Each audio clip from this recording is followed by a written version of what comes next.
So let's start. So this training session here will cover ParaView, and I will also at the end go through some of the options you have to create applications using the technologies that are built into ParaView, but you can use that in a Python-based framework called Trame. Okay, I have some practical stuff here as well that I should take care of. So I will have one break in the morning here, and then the lunch break will be at 12. So I think it will be around 10:30. We will have a coffee break for 15 minutes or so, and then 12 we will have lunch break, and then we'll continue afternoon. Because this is a bit new material, so I'm not really sure how long it will take. So, but I don't think we'll take the entire afternoon. But, that's the plan. And I think you can hear me as well, so that's also good.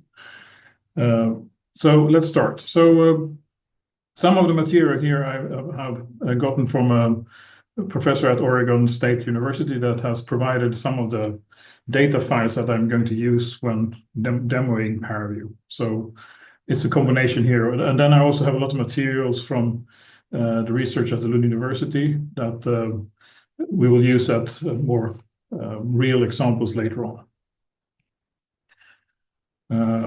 So just kind of some notes here. So ParaView is a quite complex application, and at least when I started using ParaView, it was like this control panel from the space shuttle. So, but when we go through it here, you will probably see that there is a logic behind it, and it's a workflow that is you will get to understand when you start working with it, which is makes a lot of sense. But beware, there is a lot of buttons in ParaView, and which can make it feel very complex and daunting to learn. So hopefully I can show you some of them and make them kind of appear more logical and easy to use. And I can't cover all the functionality of ParaView. So ParaView is a really large application.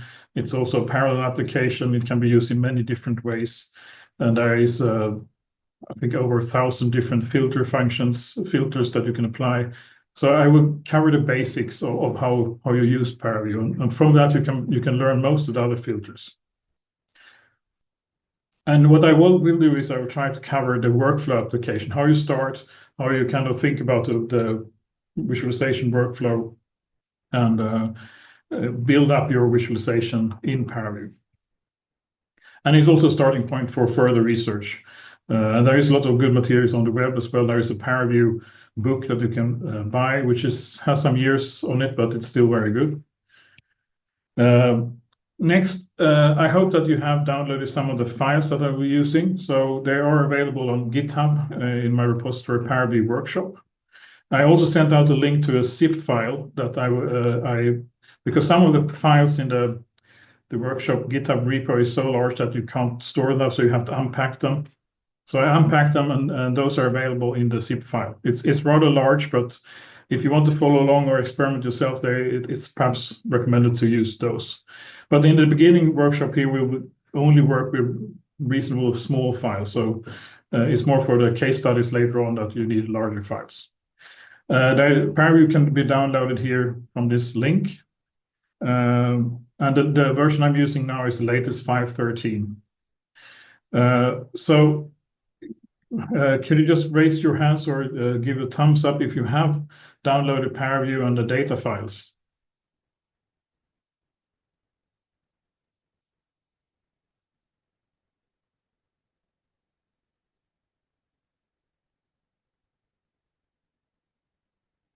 Do you want a couple of minutes to kind of get the GitHub repo started, or I think I have lots of thumbs up here. You will have some time to do it during the show, during the lecture here as well. So I think I will start and assume that you have ParaView loaded. So what is ParaView? I describe it as a tool for visualizing data of any or most data types that are scientific data of different kinds can be visualized with ParaView. It has a lot of support for a lot of file formats, and basically it's a tool for analyzing data and doing data mining of your data. So if you have data and you want to kind of see what is in it, you can use ParaView to actually dissect it and cut it in different ways and examine it. It's also a scripting-based visualization tool. So everything you do in ParaView, you can script or automate. It has built-in Python interpreter, so you can export a visualization state as a Python script that you can run to recreate the visualization again. And from that, you can actually yourself modify the parameters and make a more standalone visualization that you can run with the special Python interpreter called PV-Python. It's also a parallel visualization application for large-scale visualizations, which I will not cover that today, but you should be aware of it that most of the parts of ParaView can be run in parallel. And that is mostly for the visualization tree, the flow that can be parallelized and run on multiple nodes on a computer. So that's an option. You can also run it as part of the visualization. When you have a compute job, you can run ParaView basically without the user interface and just create the visualization. And that can be, with that you can use the PV-Python interpreter to do that. Yeah, that's in situ visualization tool. So I would say it's kind of a Swiss Army knife of visualization. It can do most stuff that you need for visualization. There are some specialized tools for different kind of visualizations, for volume visualization, that it's more suited for that. But ParaView can also do volume visualizations, and many of the tools that have been developed in specialized tools are often use the underlying libraries that ParaView uses as well, like VTK and so on. So this is from the Kitware organization that develops ParaView, and this is the architecture of ParaView. So you can see there is a lot of components here, and if you start on the, let's see if I can take a pointer here. So in the bottom here, you have, let's see if we can make it a bit bigger.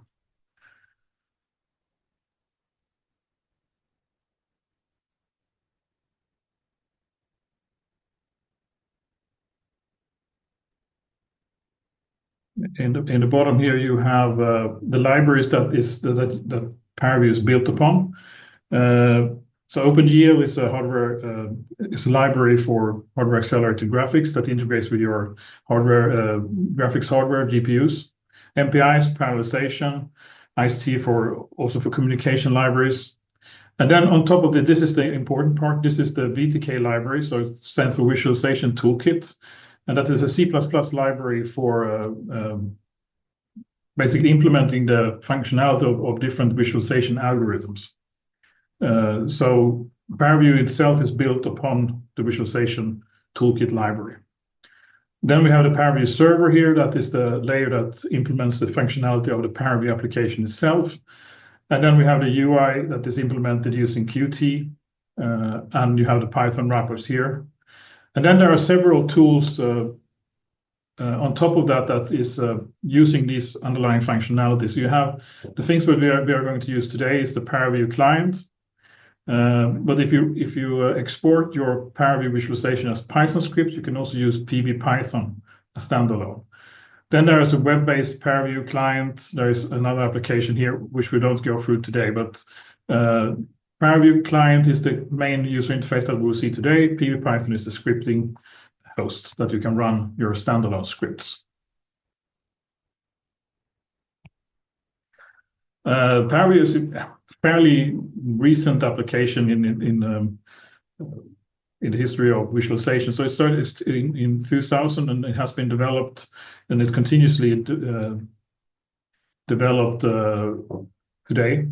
And today it also supports many of the modern OpenGL features for graphic visualization. So you can run it on quite modern hardware. with good performance. So you can see here the step. So we are on the version 5 release here still, but they have released a lot of versions since 5.0 in 2016.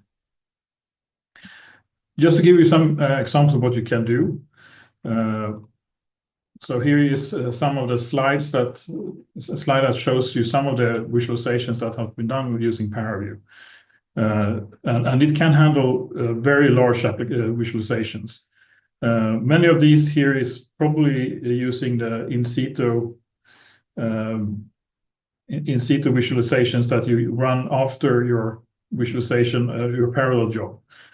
Because some of these is very difficult to load them on a single workstation. So you need to do them in parallel in different ways. So the basic concept of ParaView is the flow concept. So you start with your source data, and then you pass that data through several filters in different ways, and then you combine them into a view. So you run the filters, and then you have a view that you can look at, and that is what you interact with in real time. You can turn that model, the view, around, and then you can modify the parameters of the filters, and then the filter, the flow is executed again to produce a new view. And you can have multiple branches of this flow to generate different visualizations that can combine from a single data source. So it's a very flexible way of doing visualizations. The data structure that we will be using here on a high level. So this is a very simplified model of the data that can be visualized. So usually you have data in some form of grids. It can be structured grids, unstructured grids, and so on. And then ParaView can visualize data in different parts of this grid. So you can have data in the grid nodes. So let's see if we can. So this is a node, and here you can have multiple layers of data in a single node. You can have vectors, you can have scalar data, so in each node. So that is called fields in ParaView. You can also have data in the cells, and same thing here. You can have vectors and you can have scalar data in multiple layers in every cell of your model. So you have point data, cell data, and then you have a grid. And there are many different kinds of grids, and there are structured grid, unstructured grid that you can visualize in ParaView. Some of the filters are not available in certain data structures. Then you probably have to do a conversion from one grid type to another grid type to be able to use those filters and processing steps.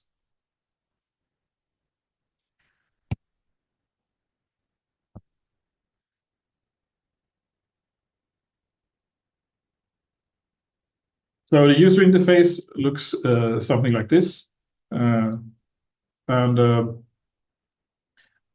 let's see if we can do. On the left side is the most important part of the user interface, is the pipeline, and it's here you build up your visualization flow. So you start from the top, and then you add your data that you have read in, and then you apply filters in this pipeline here in different ways, which I will show you, of course, coming here in this course. In the lower part of this, you have the properties, and here you can, if you select a step in the pipeline, or you select different data sets here, you will show properties and settings for these items in the properties section here. And it's a scrollable section, so you can move up and down and see all the data there. Then you have the render view. So here the results of your pipeline will be displayed. You can have multiple views of your data and multiple tabs here, so you can actually have a three-dimensional view, and you can have a spreadsheet view, and you can combine them in different ways in this part of the application. On the top here, you have toolbars, and in this part here, you have some common filters that are oftenly used, and those are available there in this toolbar section here. There is a filters menu as well on the top that is used for that contains all the filters. And there are so many that the menu, there's a special arrangement around the filtering section that makes it because the menu is not enough to show all the filters, so you have a search function to find the filters as well there. But I will show that when we come to that. There's a view control that controls the view of the render view, so you can zoom to extend, zoom to a certain part, you can zoom a window, you can change the axis views, and many other parts there as well.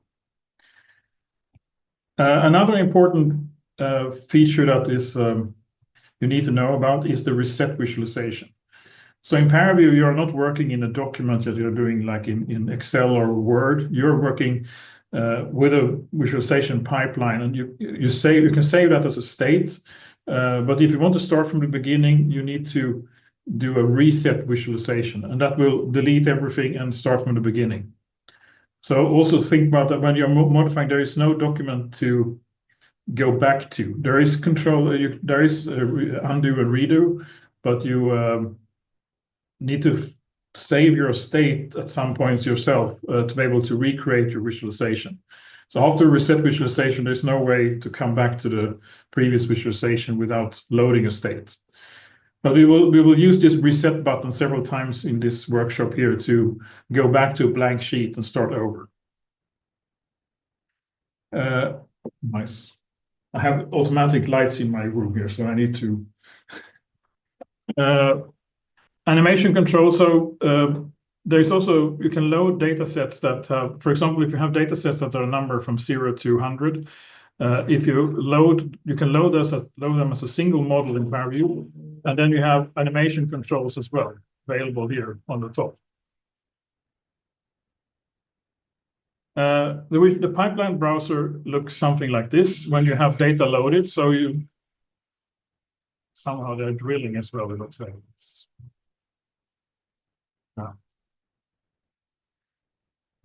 So it looks something like this. You have data here. That is your data set you have loaded. And then you can apply filters to this data here. And in this case, you have two filters, warp by vector and glyph. And both are, there are kind of two different visualizations here because they are underneath. They use the same input here, data. And glyph also uses data here. You can also have a workflow that goes down that applies to in sequential order to the data here. So can you hear it? This is the source data, so that is loaded data. That is, you will always have a part that is the data that you have loaded, and it's the start of the pipeline, and then you apply the filters on that part.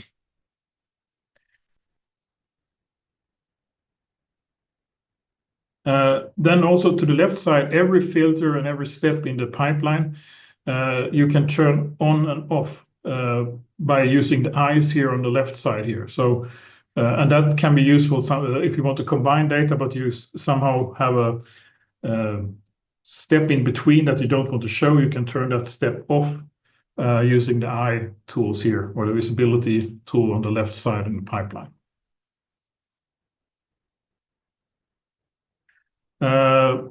So basic use is that you need to create a source, and there are also built-in sources. So if you don't have data, you can create data using the sources menu. And here are some basic geometric shapes that you can load into ParaView to try it out.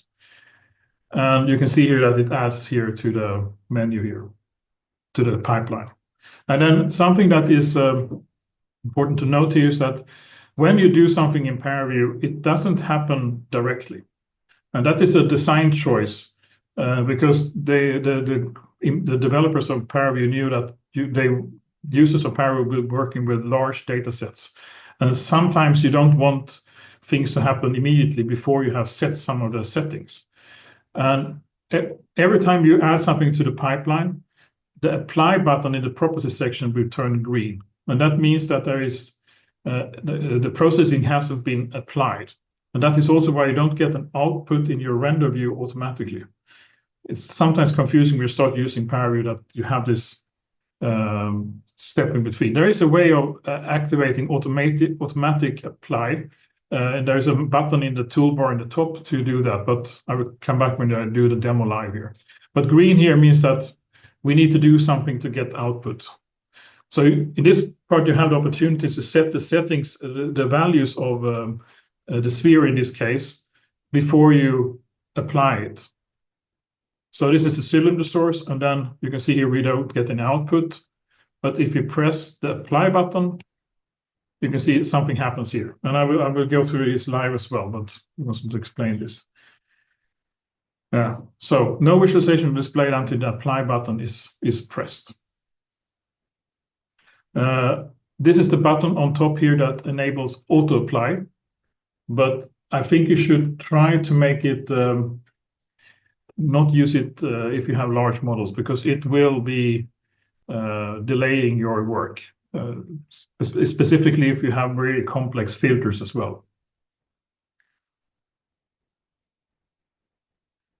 So you can rotate in your 3D view by using the left mouse button that will rotate the model.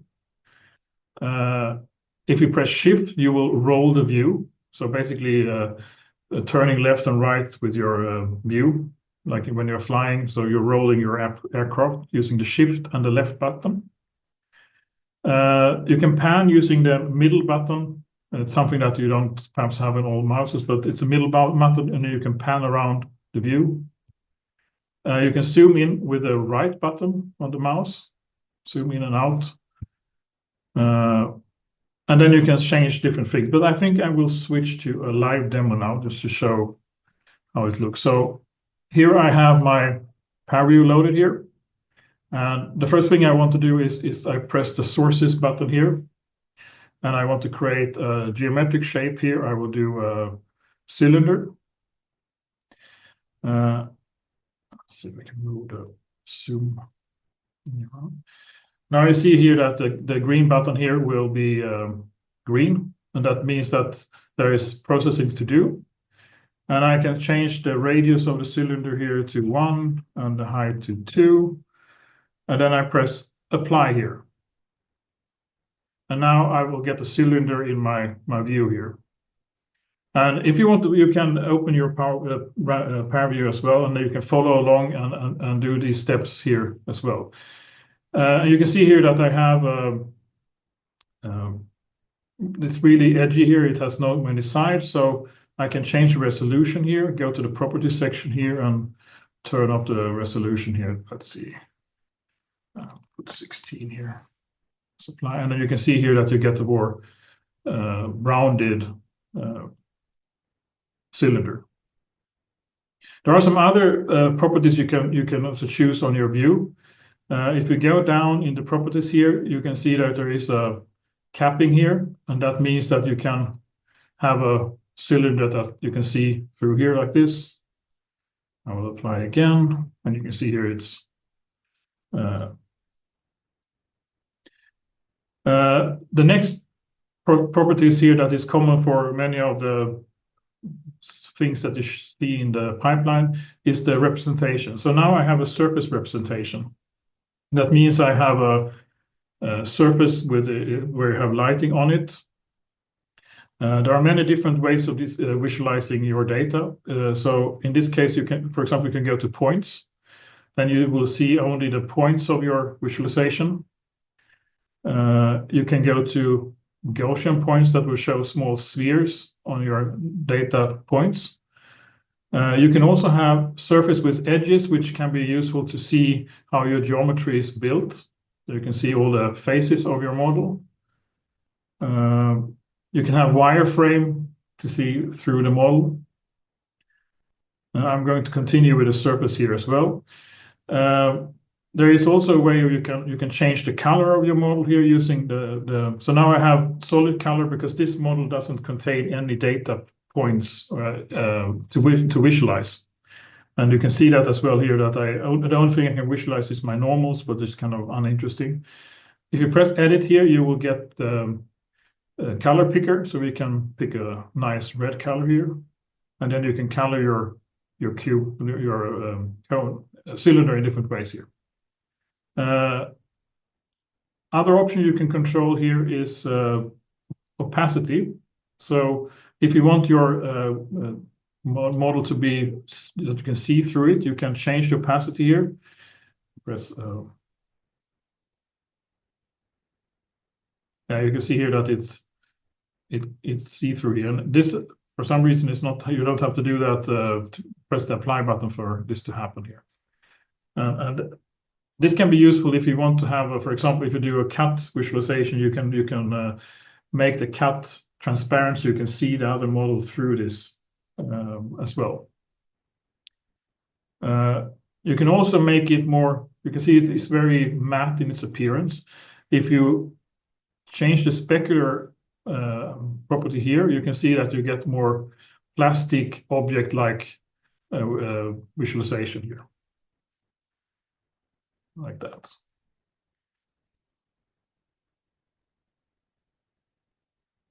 Let's see here. So now you can also add, if you want to see the kind of scale of your object, every object can be applied an axis grid here, so you can see where we are in space here. There is also a data axis grid that is for the data of the models as well.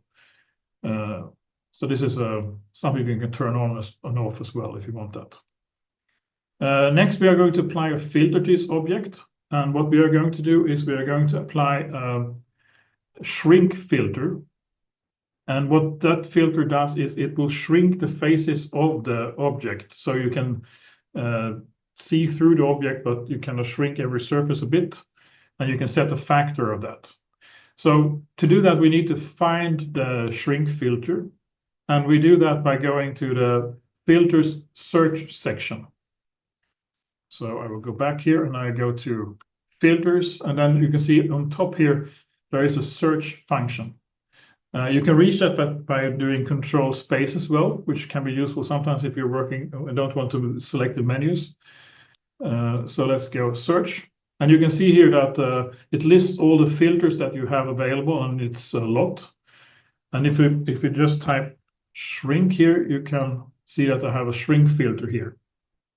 So if I press shrink here, you see here that I get a new part of my pipeline. So I have a shrink filter here, and you can see it's applied on the cylinder, and you can also see that the eye is closed. So it's not visible yet because we haven't set the factors here. So I just increase this to 0.7 here, the shrink factor. That is how much you want the faces to be from the original size. So if I press apply here, you can see here that I get a new object in my render view, which is the original object, but with the faces shrunk to 0.5. You can also say that I lost the color here because the color is applied on the previous object. And also note that when you apply, it automatically makes the previous object invisible. If you don't want that, you can actually press the I button here, and then you can see you have the original object merged with the new object. And what you need to do here, in this case, you can actually use the opacity here to make the original object a bit transparent here. You see through it. But usually you keep that off like this. And we can apply a different shrink size here. For example, we do 0.9. You can see here that it's more of the original faces are still there. And you can see also that you have the same properties here. You can change the coloring here. We can do a green in this case, like this. And here I use the left mouse button to rotate. I can do panning here. I know my middle button doesn't work here. If you don't have a middle button, you can do shift to the right button here, and then you can pan as well. And then you can do, with the right button, you can zoom in and out in your model here as well, like this. And if you do shift left, but you can rotate your camera here as well. And if you get lost in the viewing and you want to get back to original settings here, you can use these buttons here to zoom to data, reset. You can also reset the camera to closest. zoom to closest data. You can also do a window part here, so you can zoom into a certain part. You can also reset the axis here, so you can have, in this case, I will show the X and Z axis. Here I have, so you can show it in different views like this.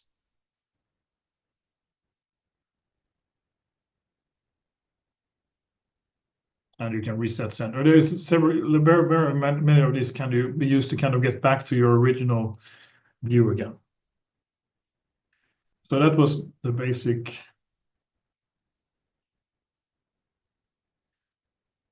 So I will give you a couple of minutes here to do the same thing. So press the reset button and go back to a clean slate, and then create a yellow sphere with a radius of 3 and a theta and pi resolution of 32. And also try to make the sphere really shiny. And then as a final step, apply a shrink filter with a shrink factor of 0.8. So I will give you like 5 minutes here now to do this, and then you can, I will show how it can be done as well.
Yeah, I think I have seen most of you are done, so I will continue here.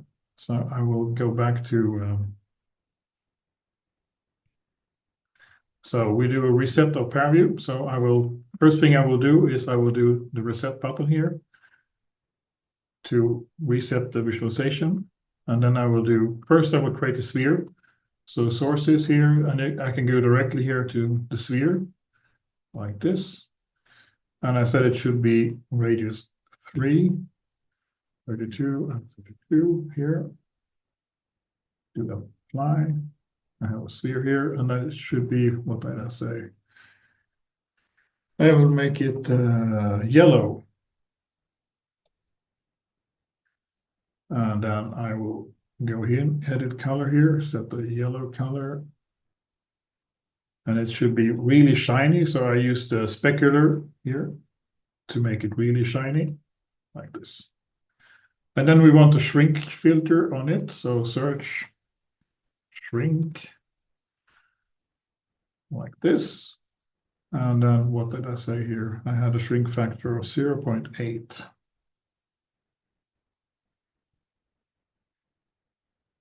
Apply. Oh. But now this is not yellow, so I have to change this yellow here again, like this. And then make that shiny as well, like this. So that's how you create a sphere and destroy it in 2 simple steps. So let's continue.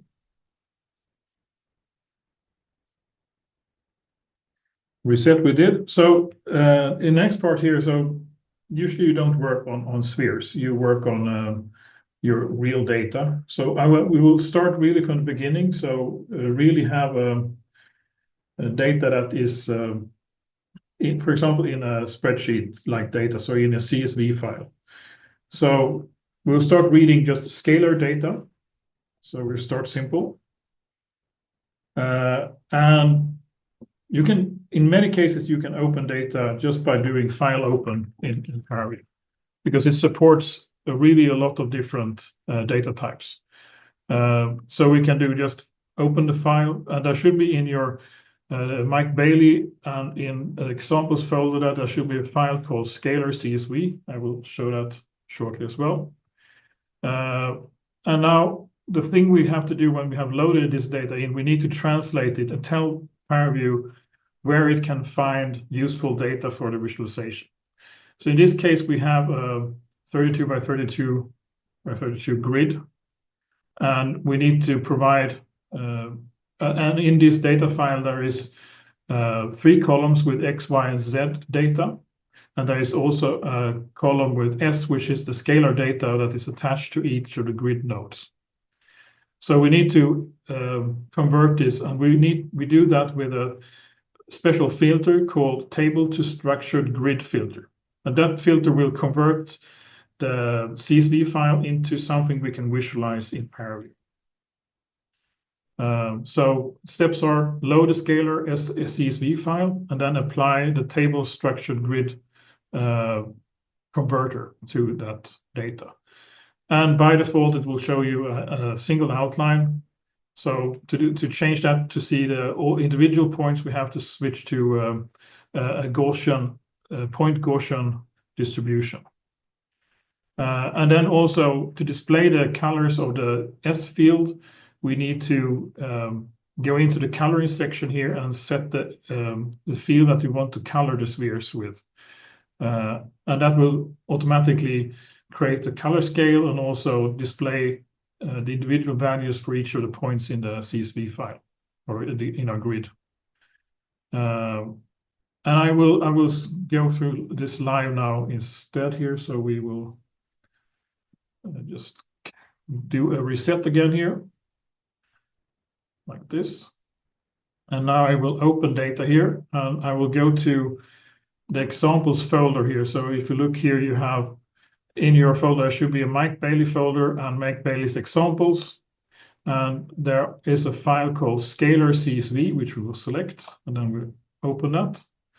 And you can see here that ParaView will automatically open a selection here, because it detects that CSV can be read in different ways. And there are 3 readers that are compatible with CSV files. But we don't have GDAL data, we don't have PDAL data, so we use the CSV reader like this. And now you can see here that we have scalar CSV here, and you have apply, and we press apply here, something interesting happens. So now ParaView actually opens this file as a spreadsheet.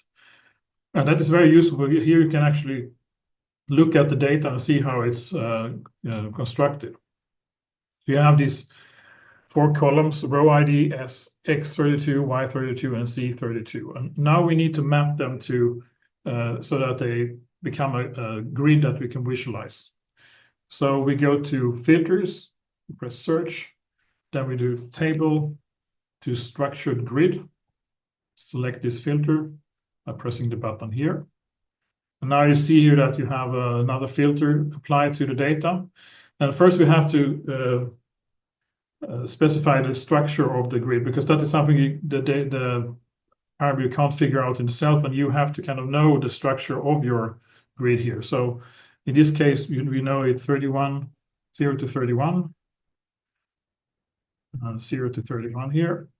And then we have to select what is the coordinates for the X column. So we do select this column, and we select Y column and the Z column like this.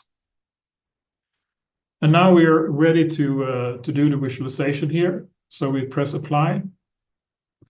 And now we can close this spreadsheet view here like this.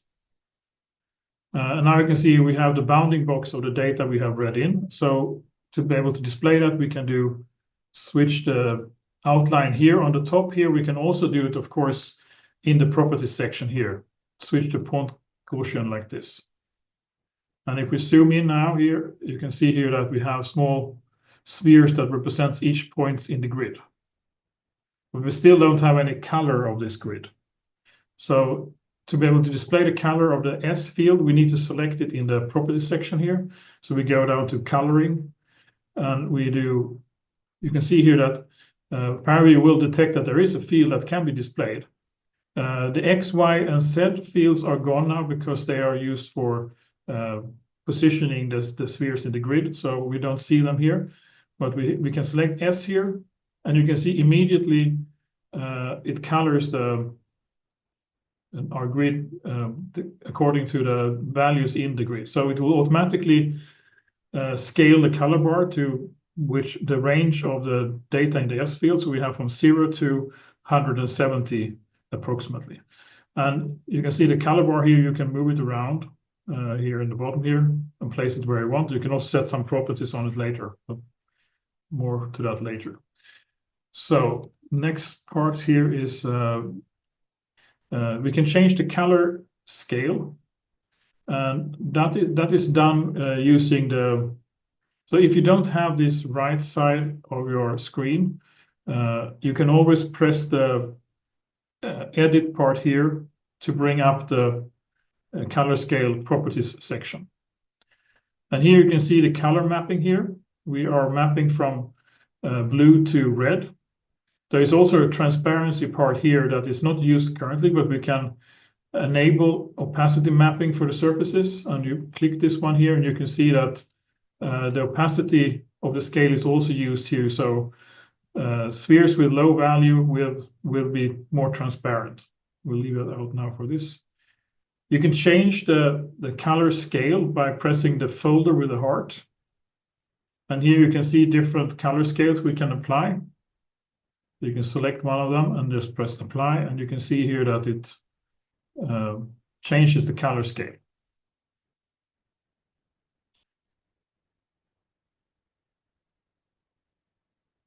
And you can also edit the transfer function, how it should apply the color scales here. So the default here there is a button here to the right. Those buttons are also available on the top here. So you have this button here, rescale to data range. So this will rescale the color scale to the data range.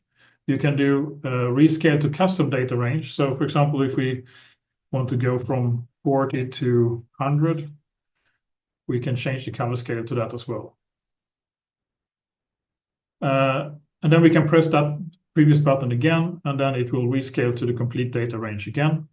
And there are some others here that if you have time step, you can rescale to all the loaded time steps. So you all the time steps will have the same color scale. So you can see if something varies during the simulation, for example. And then there is one that is a bit odd to me, but you can, if you zoom in, for example, to only what you can see, let's see if we can just like this, then it will rescale to visible data range. So this will scale to what you're seeing on the screen in your viewport, this bit.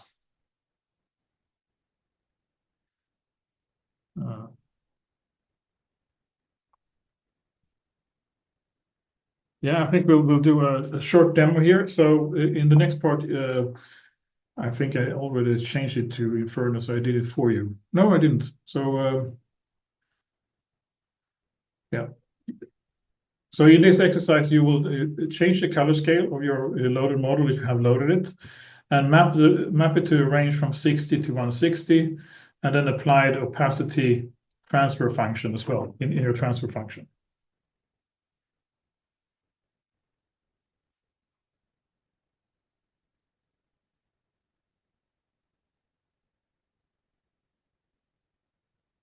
You give you a couple of minutes to do that. It should be fairly straightforward from what I did just previously.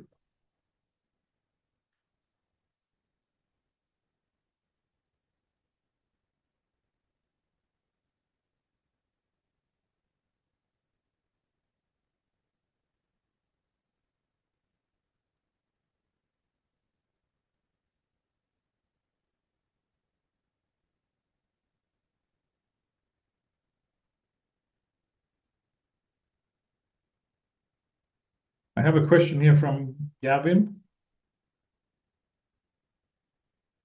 Did you have a question?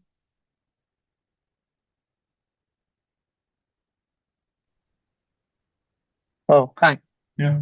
Hi, Jonas. Yes. After apply the table to structure grid, how Yeah. do I show the graphic? Can you do the demonstration again? Okay. Yeah, it could be that you have. Let's do it from the beginning again. Yeah, thank you. So let's load the scalar data here like this. Press apply to load it in. And if you can see there's a blue line around the spreadsheet here, and that can be the problem. So if you click on the left side here for the layout that is 3D, and then you do filters, table, structure grid. Then it's important that you enter 0 to 31 here, and then X, Y, and now you should have the green button like this. And then you can close this one here. But to be able to show the points, individual points, you have to switch the representation to point Gaussian, like that. Did you get the same thing?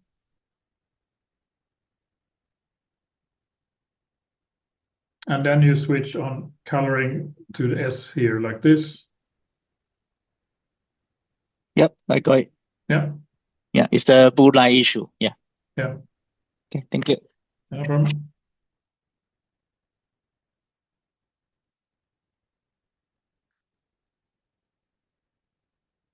Did everyone else also get the same? You can answer with a thumbs up.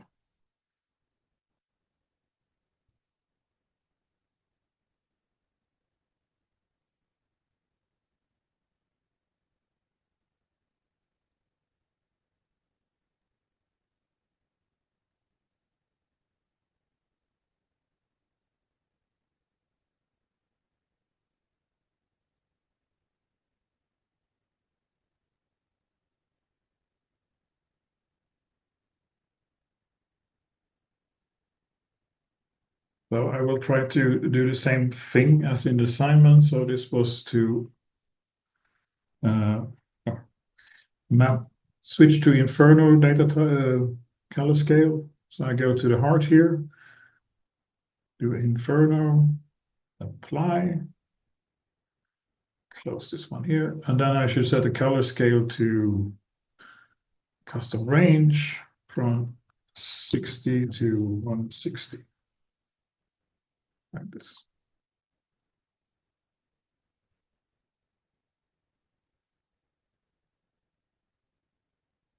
So then let's continue.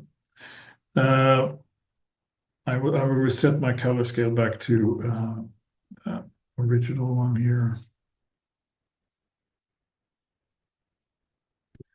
Then I will rescale automatic like this. So next, we are going to look at how you can use filter with scalar data. And there are many ways to do that. Just go through some of the common filters. The calculator is a special filter that you can do expression to create new fields from existing fields. Sometimes you need to do that if you want to have do some calculation that will result in a field, and then you can do that, and this calculator will do that for all the nodes automatically. The contour filter will create contour lines or contour surfaces from your data. Clips that will cut your data in at some certain location and display the cutting plane. Slice will create a slice plane, so that will create only a surface planar cut that is the only visible thing. With the clip, you still see the rest of the object that is not clipped. There is a threshold filter that can extract certain data from your data set, depending on from starting value, end value, for example. Extract a subgrid of the data. There is the glyph, which we'll be using extensively later to place special symbols at data points. And symbols could be a vector indicator that is rotated in a certain direction. Stream tracer can be used if you have a vector field and you want to see how something flows. It can draw. You can release fictitious particles that will be drawn as lines through the vector field. Warp by vector is something I have used as a structural mechanics background. Is that you can warp your data grid according to a vector field. So if you have a displacement field, you can, for example, you can displace a structure according to a certain field. So what we are going to do now, we are going to visualize distribute glyphs around the model that we have in the grid. We can do that with the sphere, using spheres. So I will just see. And I will do this in my ParaView here. So I go back to ParaView. So we do a glyph source. So we select. So if we want to add a filter, we need to make sure that we have we select it in the pipeline here where we want to add our next filter. So the blue selected here, that is where we will add a filter. So in this case here, glyph is available here, so we don't have to search for it. We can create glyph. And here you can see that you can select the glyph type here, and there are several standard shapes that you can use. Cone, box, cylinder, line, and a sphere. So we select sphere here. As we don't have a vector data, we can't visualize more than kind of a sphere, so we put a sphere here. Orientation array is that if you have vector data, you can orientate your glyphs according to a vector field in your data set. And then you can scale your data array according to the scalar value in your data set as well. But if we don't change anything here, we just do a scale factor 0.2 and press apply. You can see here now that we actually have our background table structure get active. So we close that. So now we see only the glyph data set here. And then we can of course change this here to have different sets here. And what the glyph distribution is that it actually, if you have a lot of data, you can use the glyphs here to only display a certain amount of data.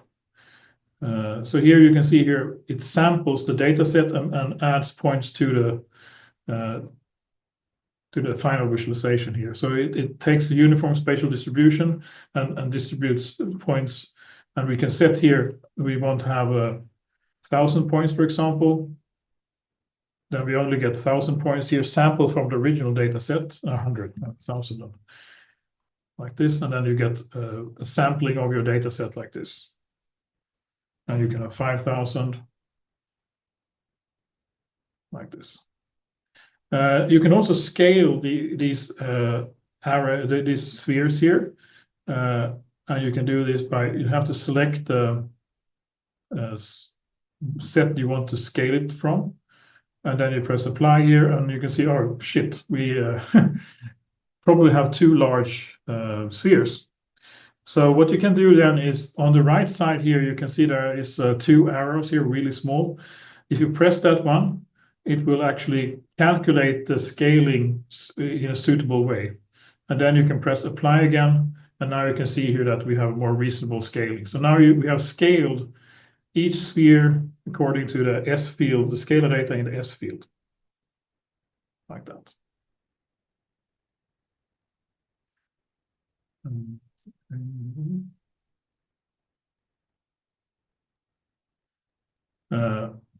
You can so I did it already. So if you follow along, you should be somewhere here.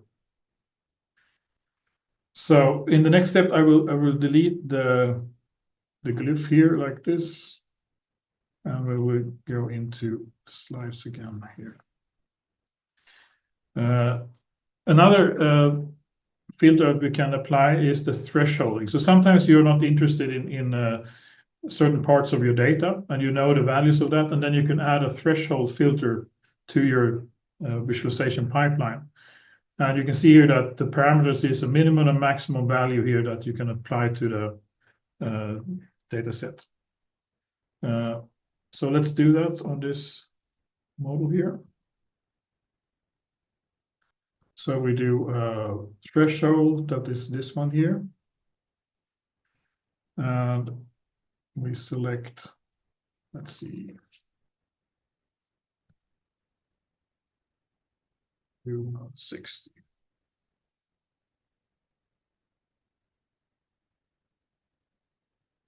Now you can see here that we only visualize a certain part of data. Other one, the most of the other data is dropped. And then, of course, we can do the same thing. If we want to see more into the data, we can add a glyph filter on top of that. And we do spheres here again. And we scale towards this one here. Automatic calculation, and then we do apply. And now you can see here that we have removed some of the points here as well from our visualization here.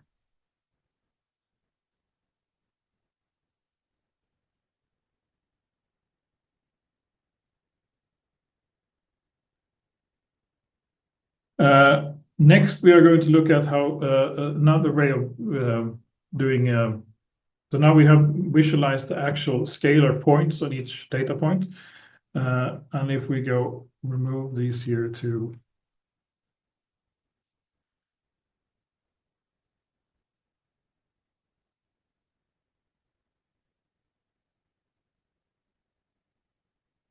delete.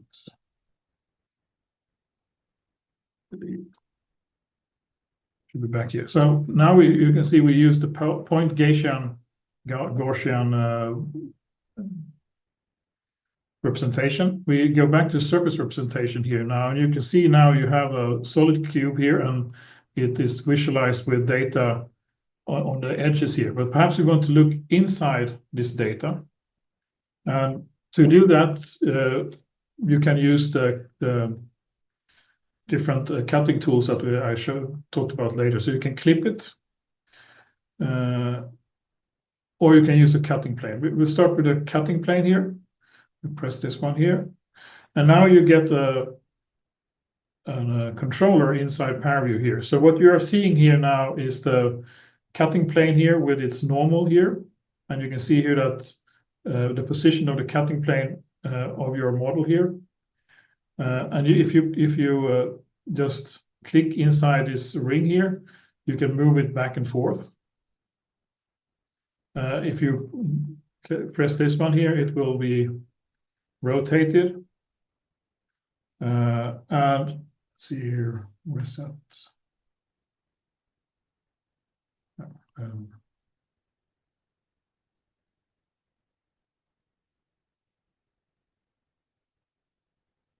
You can have in the properties of the slice here, you can see that you can set this cutting plane here to X normal. You can set Y normal, C normal. You can also manually select the origin of the cutting plane and normal manually here. And you can see if I change this one, you can see the normal is also changing here. And if you move them here, you can see that the origin position is changing in the properties. So if I now want to see the cutting plane itself, I can do that by pressing apply here. And you can see that the pipeline changes here. The previous object is made invisible, and you only see the cutting plane here. And here I can show you how you can use the auto update function here to be able to go through your model. So if I go up here, you can see there is apply changes to parameter automatically. And if I select a ring here now, you can see here that it automatically calculates the cutting plane here. But you can see also that it's not super real time because it's actually, it needs to do calculations to perform this. so that you can turn it on to explore your data in different ways. What you also can do now is if you want to show the entire volume in this, the same time, you can actually enable the outside the complete table structure grid here and make it transparent. So now you can see here that you can see the cutting plane, but you can also see the surrounding volume. And if I click the slice here again, I can move that slice through the model here, press apply, and you can see it's like this. Also, if you don't want to have this ring visible when you click this here, you can show plane here, and that will remove this cutting plane user interface element. But you need, if you want to work interactive, you have to enable this one as well.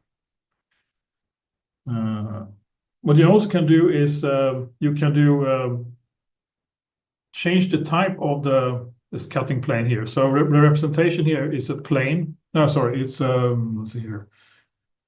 Representation. Check the slides here.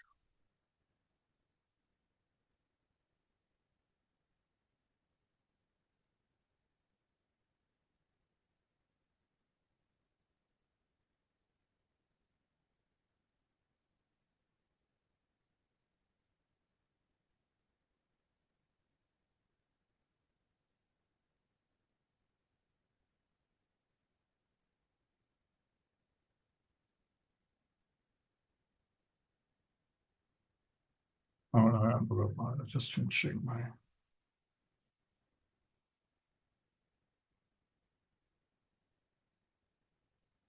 Yeah, so you can if you want contour lines instead of a smooth surface like this, you change the representation to wireframe. No, wait.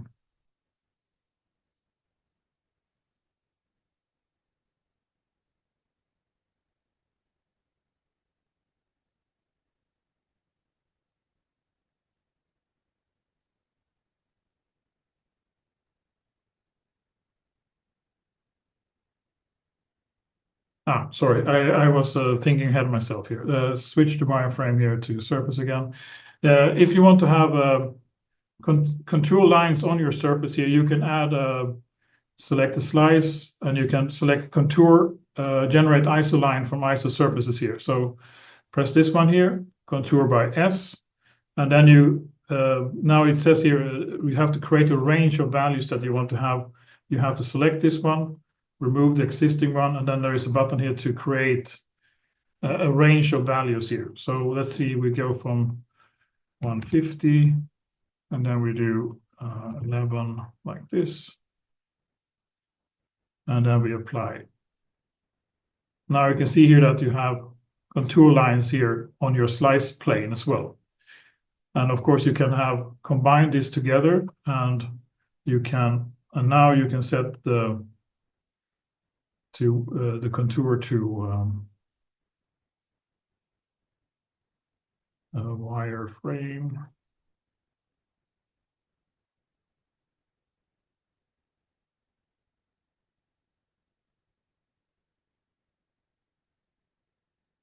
And make the lines a bit wider so you can see them here as well. So I had a grid and I did a slice, and then on my slice I added a contour visualization here as well. And then I can switch this outer one here again, so you can see it go through. So this is how you can work. And you can also, if we can, I can also show you how you can do a cutting block instead of, so now we did a slice, but you can also do cut it as a block. So, and then you go and do we do, let's see here, we add, so I can add a separate visualization here. I will turn these off, and I will do this one here that is called clip. It's basically the same as we did before, but now you can keep either side of this object, the original object. So if I do this, you can see here that I have still one part left of the object, and I can change if I want to have the other side, I can just put the normal to minus here, and it will visualize, keep the other part instead. And just like what you did with the cutting plane, we can move this around here and cut here. We can also do, let's see, we do like this. So you can cut in different areas here. And of course, you can combine them together here. So I can put my contours here and my other slice to be visible here in the model as well. So you can see here that you can build up a visualization here by combining different filters in different ways, and then using transparency and opacity to make certain things visible, but you can see through them, and that makes more clearly how the entire model looks like. See here.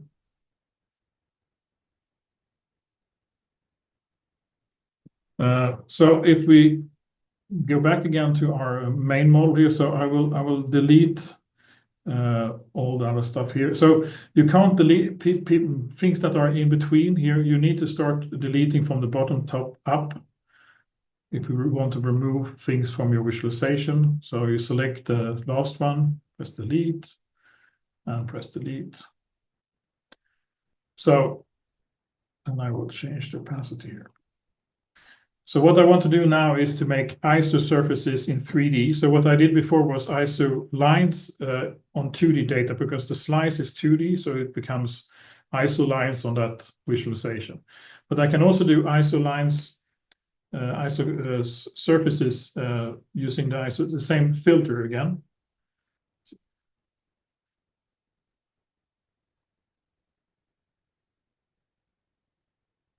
So then I do the same thing here. I will do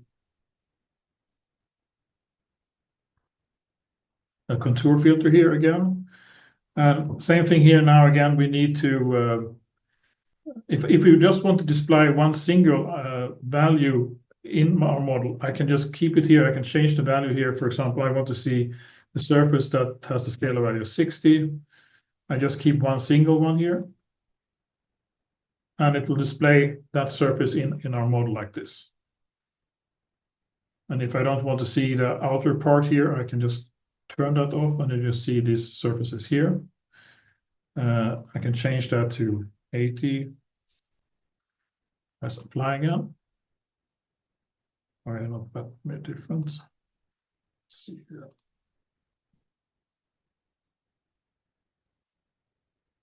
On this here, let's see, 30.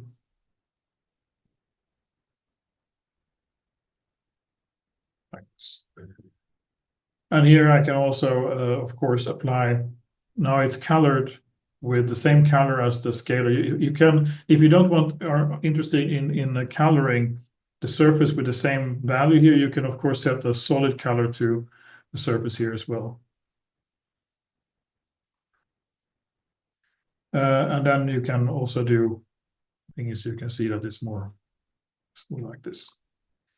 You can of course also do multiple surface lines like we did before. So then I remove here and create a range from 0 to 117.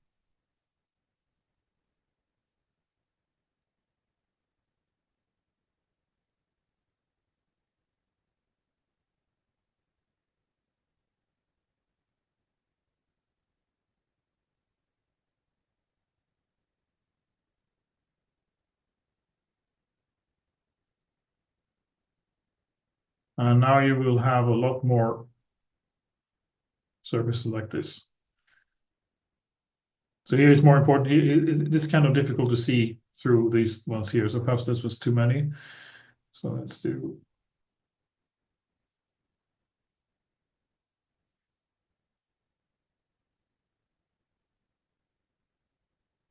like this.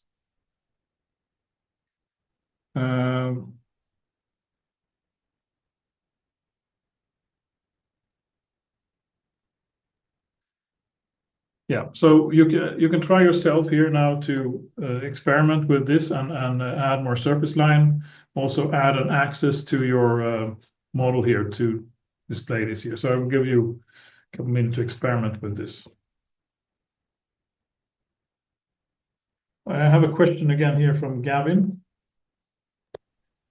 Hi, Jonas. Yeah. At this point, is it possible for us to look at the Scala, the original table format? The original what? The scale? The Scala file, the original table. Yes, you can. Scala.cav. How do I look into the data if you want to? Yeah, then you have to, yes, if you select the scalar value in ParaView, and then you press the plus sign here, there is a tab here for the layout one. You press new one here, and then you do spreadsheet view on the bottom here. Okay, perfect. Then you Thank have the data again. And I think you can also change the values here. Then you need to apply again the visualization to update it. Okay, thank you.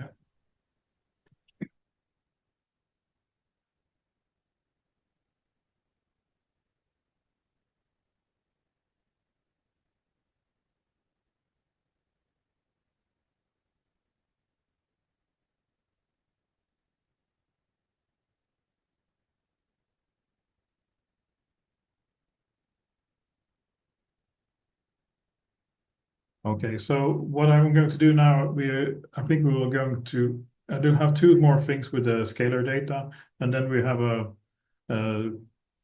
15-minute break, and then we'll continue with vector data after that. So I will just go through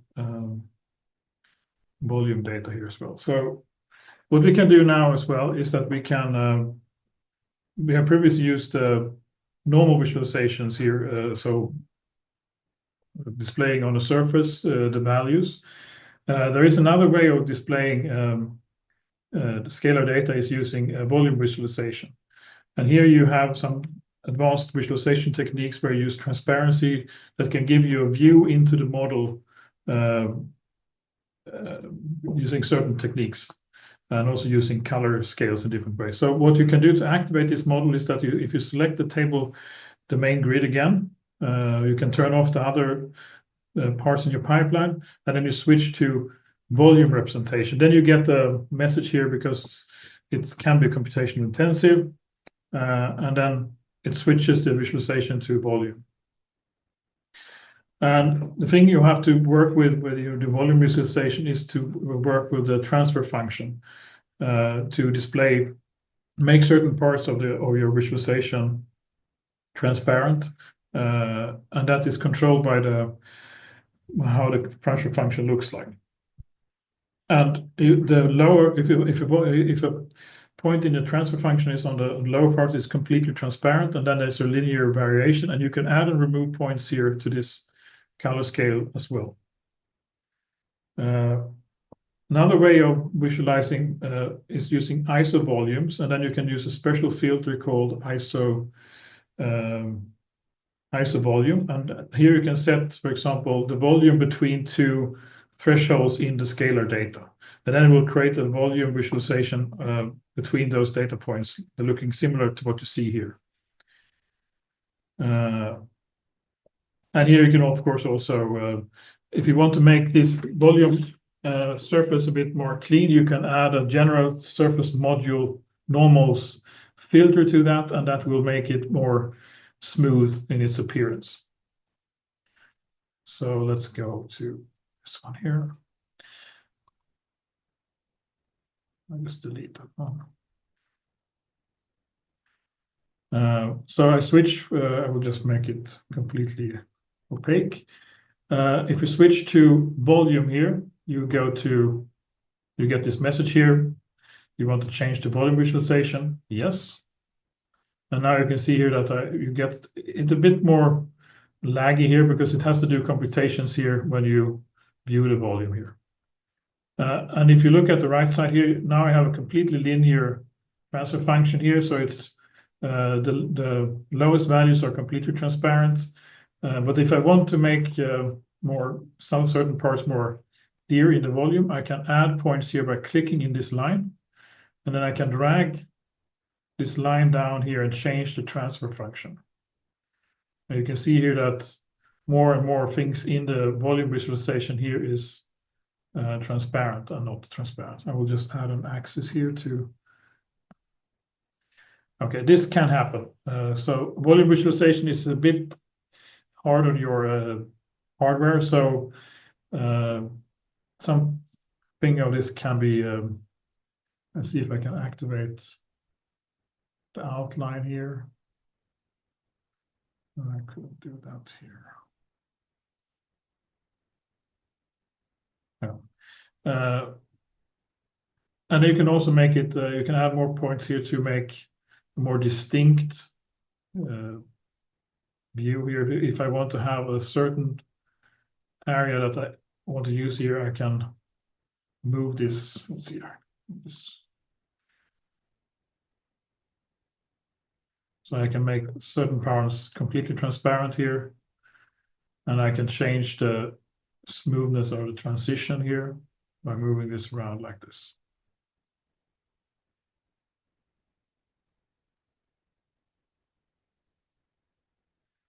So that is using the volume visualization. And there are some other tools that are better to do this. But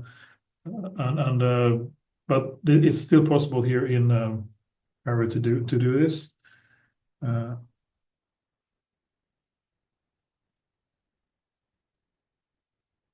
And you can use ray tracing here to do this as well, but it's even slower. So, but it gets you a bit better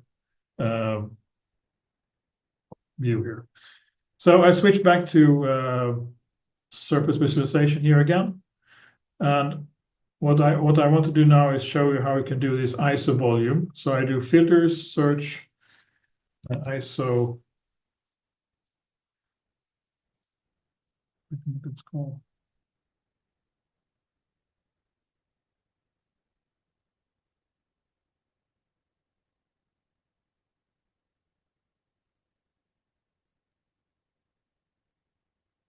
There it goes. ISO volume like this.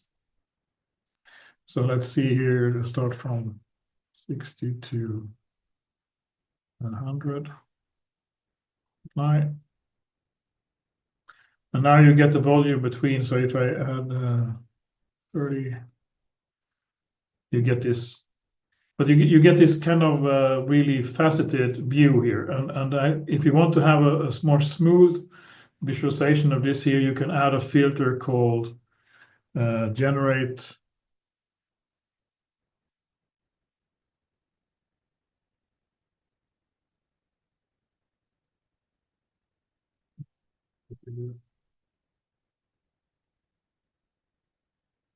Generate normals.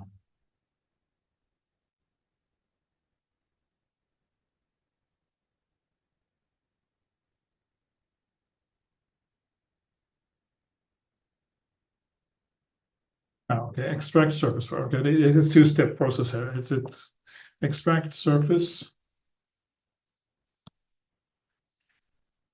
like this, apply, and then you do filters, search, generate surface normals.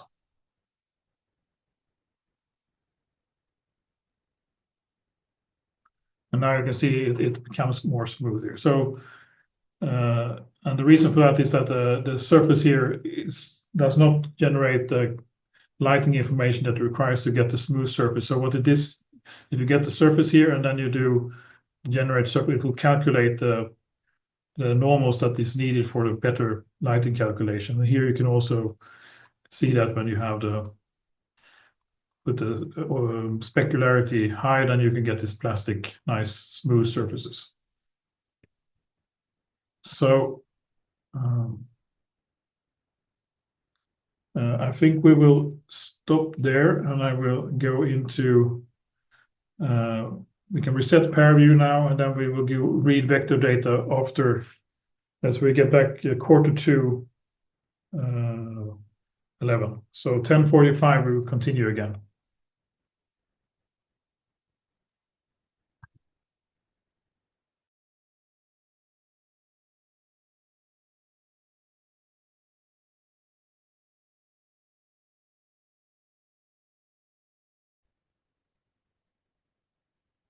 So we will go into here and select the vector CSV. Sorry for zoom here, like this, the vector CSV, and press OK. We use the CSV reader here again. And apply here. Now you can see here, we get on the right side here, we get the vector spreadsheet, or the spreadsheet for the CSV file. So now we have X3, the normal coordinates here, X32, Y32, and C32. And then we also have VX, VY, VZ. So for each point in the grid, we have a vector attached to it. So now we use the same thing here again. We do a filter table to structured grid. We do the same thing here, 31, and 31. We select X, Y, C. And now we have our grid, but we don't have our vectors yet. So we need to do another step here to get our vectors, and that was to use the calculator. So we select here the table grid again, and then we press the calculator filter, and we select here. Now you can see here, I don't want to call the result array result, so we change the name to V. And then we go into here and we select, we know we have to have V. You can see here that we have scalars here, Vx. Those are the ones that are available in our grid. So we can do Vx times I hat plus Vy times j hat plus Vz times k hat. So that will create a new vector field for us. So we don't see anything yet here, but what we can do here is that we can use our glyphs here to visualize the vector field. So we create the glyph filter here, apply that after the calculator, because the calculator is the filter that is responsible for creating the vector field. So we create the glyph here, and then we select the glyph type here, and we can start with an arrow here. And then ParaView automatically detected here, oh, here's a vector field, and I can just, it selects B here, which is the created vector field. We can scale here the array using the vector itself, so it is sized according to the magnitude. And here's the scale factor here as well, and you can see here that there is a green button here to kind of, I think it's a good idea to use the scaling here to scale the glyphs according to the data in the vectors here. So now I think we are done here. You can see here as well here, it will it will not produce vectors for every node in the grid by default. It will, if you can, it will uniformly spread them in the volume of your data set. So let's press apply and see what happens here. So now you can see here we have a vector field that has vectors pointed going out from the middle here and out in the corners, in from certain corners and out in other corners here.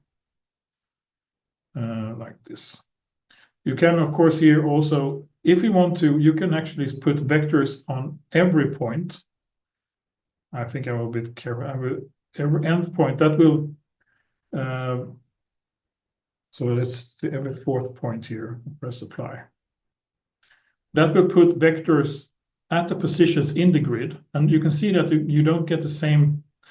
It looks a bit different than before. You're using the uniform distribution, and also you can get very many if you are a bit uncareful. So the uniform spatial distribution is a quite good way of visualizing the vectors in a vector field anyway.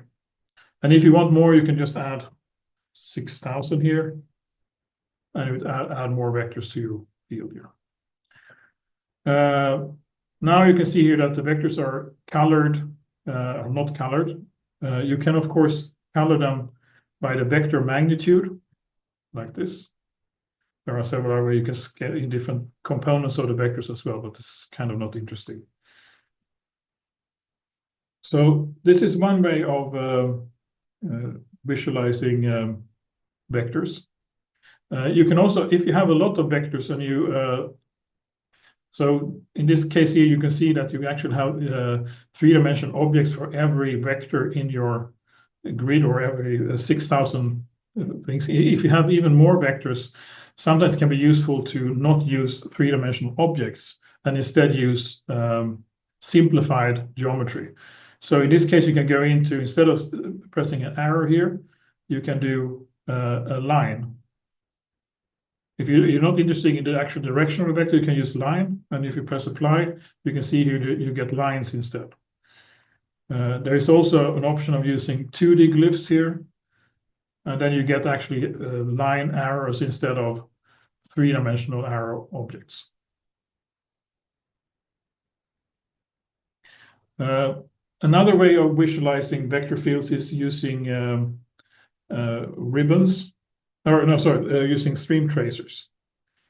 And stream tracers, you can, we'll do another one here. We go back to the calculator here. We turn off the glyph.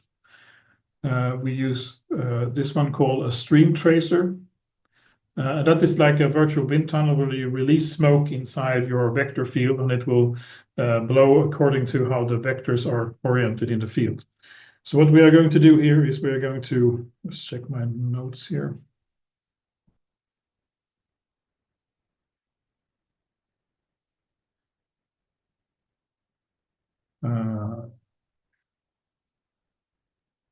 We're going to release stream in the middle of the field. We are going to release smoke. So the stream tracer here, by default, is a line. So that can be useful if you want to visualize in a channel or something. But we are going to change the seed type to a point cloud. And we are going to put, let's see, put the right.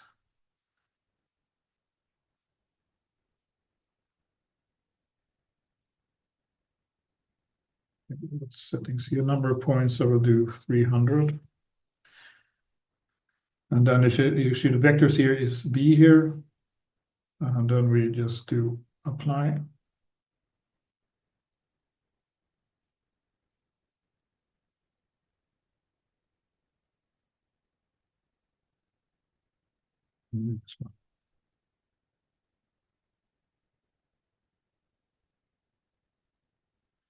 So it will release streamlines inside this sphere here. And now you can see here that you get what we expected. That if you turn on the vectors here, you can see here that the streamlines are going out in the points where they have large vector fields here. So it is expected that you will get this kind of result. But the thing is that now we have these lines here that are kind of non-three-dimensional. So it could be optional, or it could be a good idea to make them more three-dimensional. And you can do that by using visualize them as ribbons instead. And then you select the stream tracer that we have here. And then you go to filters, search, and select for the ribbon filter here. And here you can visualize different things on the ribbons here. So you can use angular velocity, rotation, and so on to have the scalars at the points. The vectors are the B here in this case. And we select the width here. And then we apply. Oh.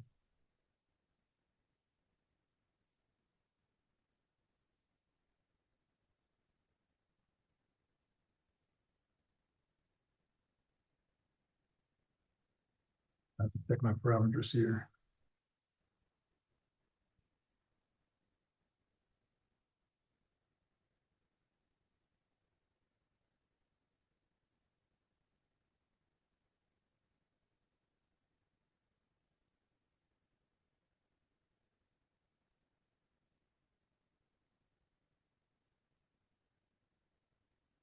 It shouldn't have looked like that.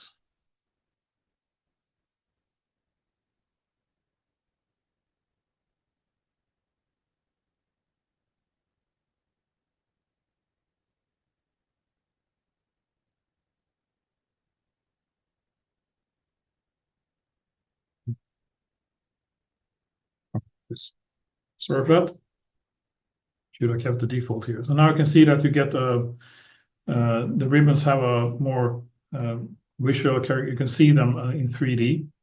You can also change the width of them here, and you can also color them by different aspects here. So if you color them by the magnitude of the vectors here, you can see that we get something like this. You can also, so ribbon is one way of visualizing the vector field. You can also use a tube. So we go back here and then we go to the filters again and we do tube. And then we have the same kind of options here, but now we have how many size you want to have in the tube. And you have to be a bit careful about how many size you get in the tube, because it can generate a lot of triangles for visualization. So a bit careful here. Let's see if we do.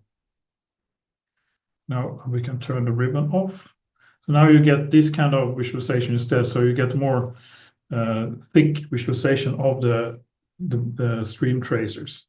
And sometimes it's good to go down in radius here as well. And you can, of course, color it according to the magnitude, for example, like this.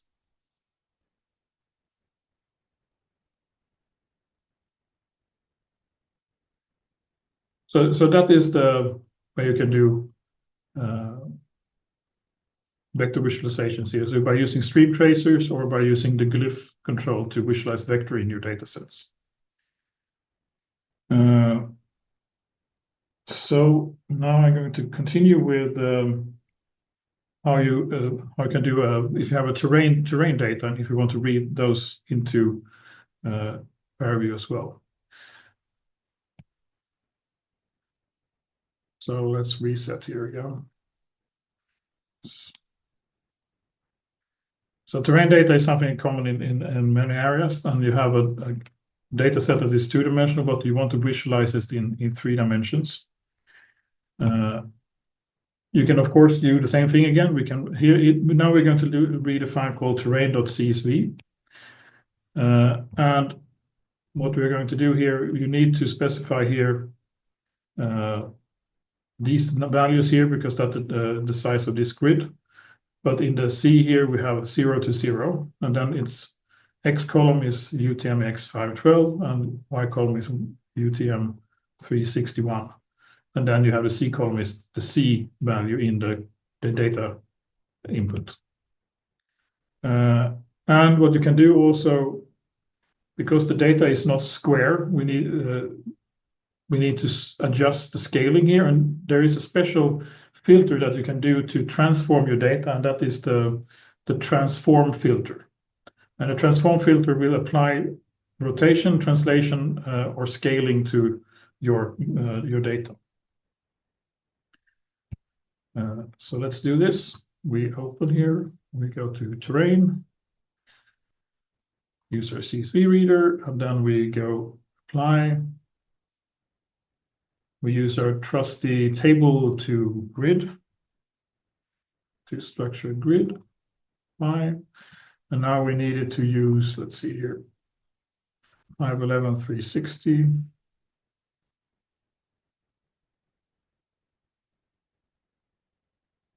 0, and then we have this one, C. So now you can see here that you have all the parts of the terrain here is ready into the spreadsheet, but we don't need that. We click here and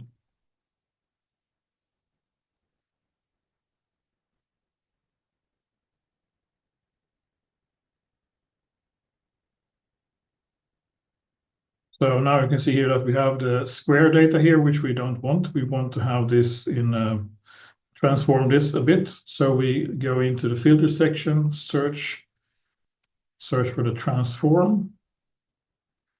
And now it said we needed to have 14194.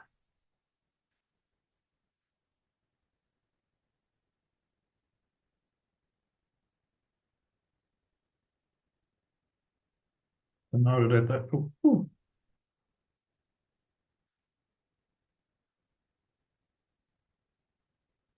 I managed to do the wrong thing here, so I will do it again.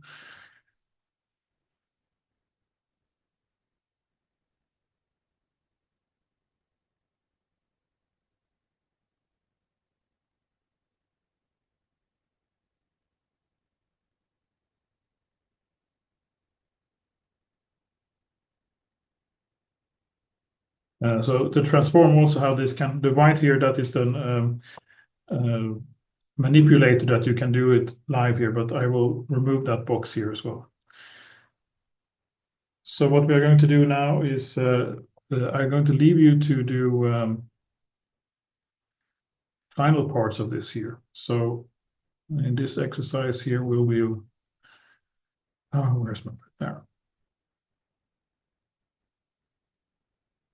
You will add a color scale for the elevation and add contours to the terrain and visualize them as black lines. So this is more complicated. So I will give you 10 minutes here approximately to do this exercise here. And when you're done, I will show you the procedure again. So the data is the terrain.csv file that is in the examples folder again. And you can follow along the same steps as in the PowerPoint slides.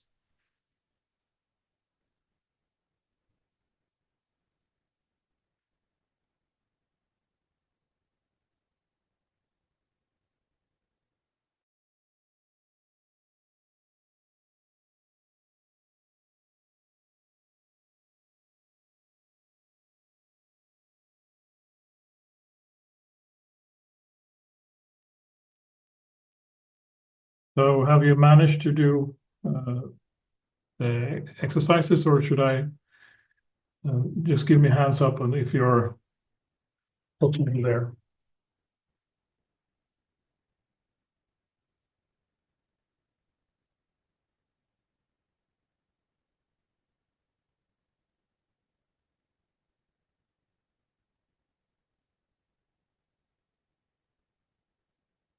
I have a raised hand here from Gavin. You have a question? Hi, Jonas. Yeah. I don't know how to visualize the contour as the black lines. Okay, I will do that now. So I go through it and show you it live. Okay. Yeah.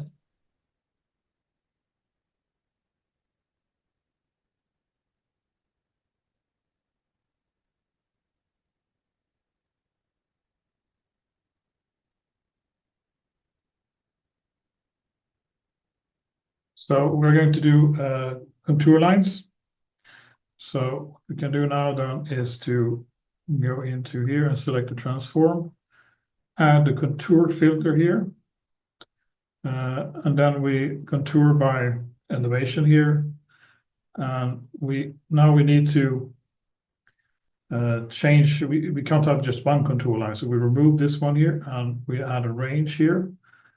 And let's go for 0 to 3000, and we do, so we get even ones here like this.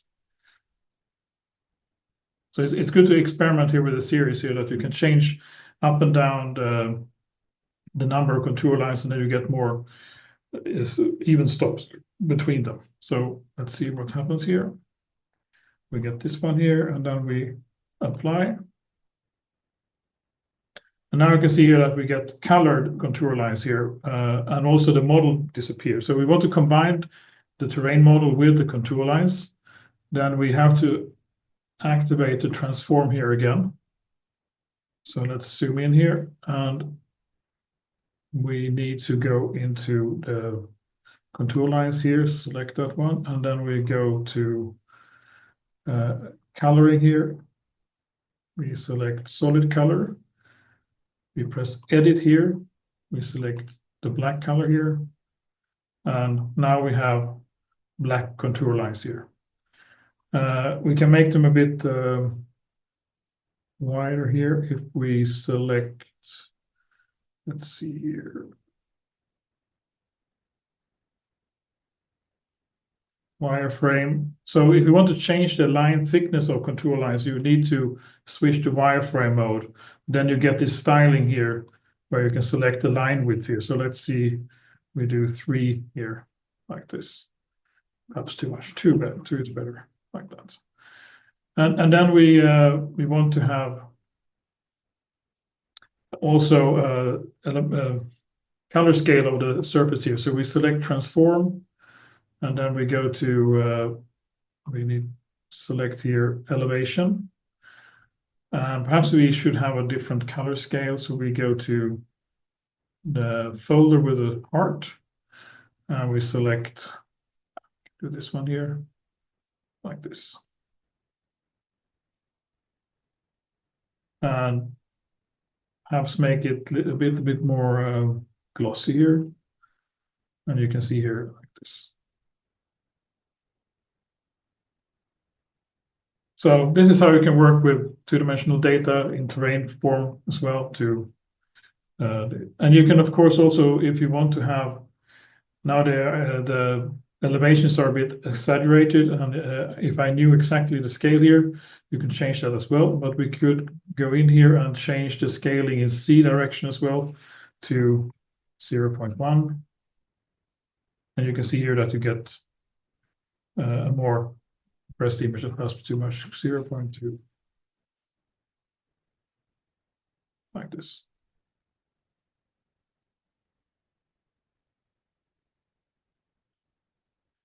So that was terrain data. So next we will, I will do reset here. Yes. And in the next step here, we are going to look at how you get data into ParaView. Sometimes you don't have data in a form that is suitable for directly opening the file. And what you can do then is to use some tools to read the data yourself and create the input files required to open it in ParaView. And there are some tools to do this, and one tool is something called PyBTK, which is not a binding for the BTK library for Python. Is a library that only creates the BTK files that you can read in ParaView. So it's a file conversion library. So to do this, yeah, I already talked about this. What I also said that the default file format, classical file format for BTK is .btk. And the BTK files are text files that can represent all the structures that you have in ParaView. And these are complicated to create manually, so PyBTK creates these files for you automatically based upon your data types that you provide in Python. So what I'm going to do now is I'm going to share a link to a notebook in a Colab notebook, Jupyter notebook that you can use for, you can follow along, but you don't have to. I will do this for you. Just going to put it here.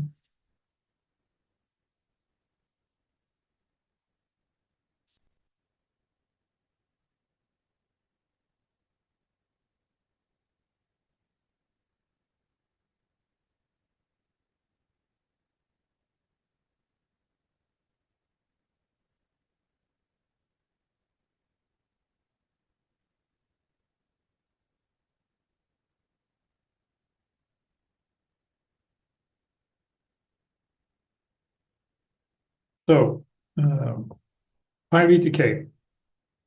So the data types that are supported by ParaView and also BTK is kind of these 6 areas here. So you have image data, which is basically a regular grid. You have rectilinear grid, which is a grid that can have different spaces between the grid points.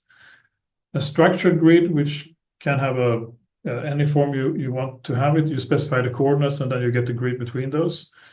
Unstructured points and unstructured grids. You can have polygonal data, and you can have completely unstructured with any data in it. And these are all supported by the BTK file format. So what we are going to do here now, I'm going to activate my notebook here. So there is a package called PyVTK, which you can install using pip install PyVTK. And I'm going to play this here.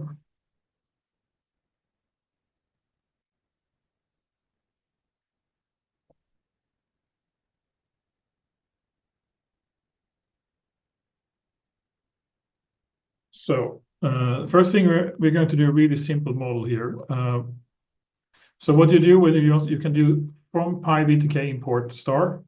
You can also do import PyVTK as VTK or something here, but I'm going to be a bit lazy here. So the first thing I'm going to do is create structure, and here you can see I have points and I have polygons. So the points are the coordinates, and the coordinates are used by the polygons. So it's polygons are the topology here that uses the points. So that defines the structure. Then you can attach point data to the grid, and that you do by creating a point data structure like this. And here you can see I had scalars here from 0 to 7. And I can name them here. And naming here in PyVTK is important because when you load the data into ParaView, the names here will come up in the drop-down boxes and so on. So naming is important here. Otherwise, it could be difficult to find your data. You can leave it out, but then PyVTK will name them V1, V2, V3, and so on. You can attach cell data to the polygons themselves here, and that you do by creating a cell data structure. And you can see here that I create scalar, normals, and field data. I can ignore that. But the important thing is that you can attach scalars to the cell parts as well. Normals here we do to kind of be able to visualize it nicely as well. And then you combine that together. So you create a VTK object here and combine the structure, the point data, and cell data into a single structure. And then you can to execute this as well, like this. And then you combine them together, and then you can write a VTK file, either as a ASCII file or a binary file. You select that by to file, example 1, and then you press ASCII, and then here 1B is a binary file. And now if we look at this file, it looks like something like this. So you have a header file here, header part here that indicates that this is a VTK file. And then you have the points, you have the polygons, you have cell data, field data, and so on. So this is kind of the representation that is readable by ParaView and VTK as well. So, and we can look at this file in ParaView as well. So what we can do now here is we can see here it created 2 files here, and we download this to my computer here. And then we go into ParaView. And I think I need to go to downloads. You can see here I have an example 1 here, VTK, and then I open this one here. And now you can see it loads, and I press apply. We can see here we got a cube. So the polygons here are the surfaces of the cube. And now we are the scalars here that we added to our cube. You can see we added 0 to 7 here, and you can see also that the values of the cube are in the ranges we specify here. So there is a point here on the node here that is 7, and all the other nodes are what we specify. I can color it, of course, with the cell IDs here, or sorry, the cell scalars. No, sorry. And then you can see here that the cells in this case are the polygons of the side of the cubes. And they also have the same, we color them using integers. So they're also mapped to values here. So you can also see here what kind of data you have in the selection here. Sample scalar are like point node data, and then cells are like this cell block kinds here. And if you have no data, it interpolates the values over the cube as well. If you look at the wireframe here, you can see that it actually consists of polygons that are four-sided.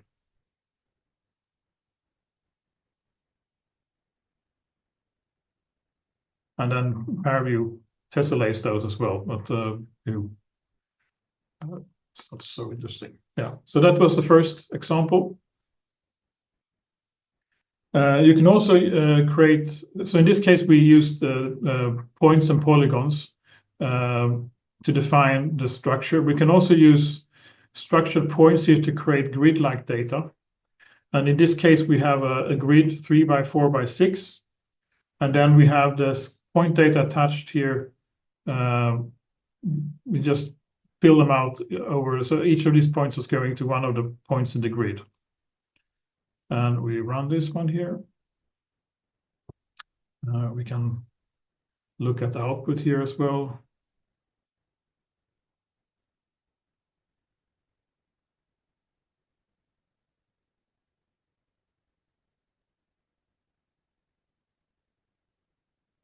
We download this one here. We go into ParaView, we do reset again. Yes. And we open. And now you can see here that this is a bit of thing you have to be aware of. If you have multiple files that are numbered consecutively, Python enables you to load them in a single go. And sometimes this is not what you want. It's if you have data that is created in a simulation, you probably want to load them all at the same time. But in this case, I have two files that are different, but it still groups them. But I want so that you have to kind of open this in the selection of the file dialog here, and then you open example 2 BTK. In this case, we have we select here surfaces with edges, and now you can see you have 1, 2, 3, 1, 2, 3, 4, and 1, 2, 3, 4, 5, 6. And that was what we specified here, 3 by 4 by 6. And then we have values here connected to each of the node points here. So if we select the scalar 0 here, you can see here that the values appears on our grid. And also, let's see here. We didn't give them a name here, and that's why you can see here that we got a scalar 0 field. And that is something that PyBTK does automatically. It adds this field, or names the fields for you if you don't give them explicit names. We can also do a cut here just to see that we have values inside here as well. So it seems to check out. Reset.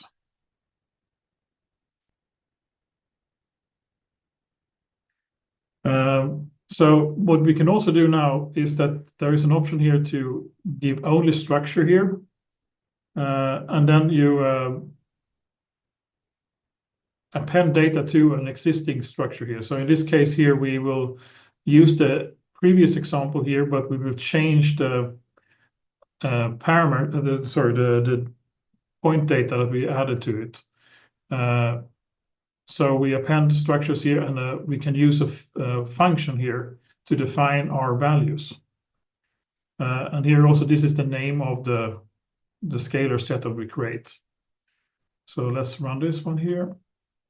And then it will use the structure of the previous file, and then it will generate a new BTK file here.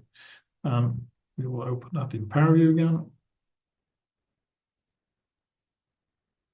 Oh, I didn't download it, sorry. Download.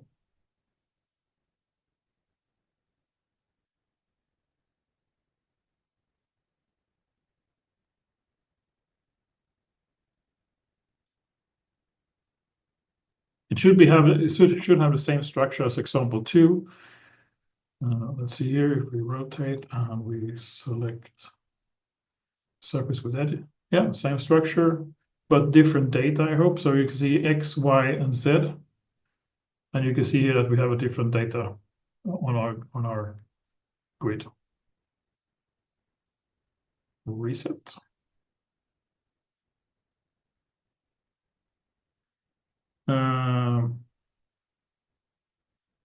And then you can have I will not go through all of these here, but this is another ways of you can create structured grids here, and you can provide coordinates as well for your grid.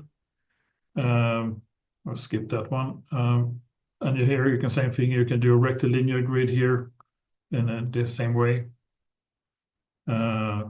This is also a structured grid, but I will skip those. The more important thing here, if you want to do more complicated structure, you can use that by using the unstructured grid data structure here. And the unstructured grid can be actually anything that you want to visualize. So you can have points, you can have hexahedrons, you can have tetrahedrons, polygons, triangle strips, quad, triangles, lines. And you can also attach vectors to these here. So basically, this is the data structure that has most freedom of doing anything. It's also if you do unstructured grids, you have a limited options of visualization filters. Just to be aware. So the normal grids, the regular grids are the most best ones to use for visualization.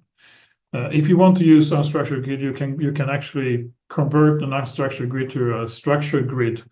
You have to kind of interpolate to do that, but it's possible to do that in ParaView as well.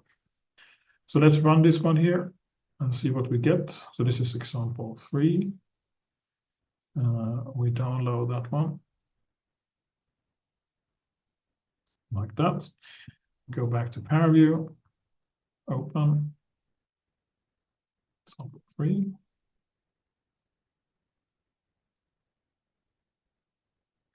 And now we get something like this. So there's a mix of things here, and I will select surface with edges. It's a bit hard to see here. We'll do complete wireframe here. So you have multiple different data structures. We have a line here as well, and we have triangles, we have polygons, tetrahedral elements, everything in the same model. We have a vector field as well here, so we can do just visualize the glyphs here. We do glyph vectors. So we can select the vectors field here, and you can see as well we didn't give it naming, so the fields will have been automatically named. And you can see here there are vector data stored at the points here as well. So basically, this is the most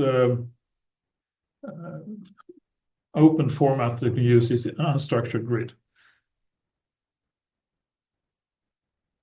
So, and then we are going to do a little bit more advanced example here. So this is data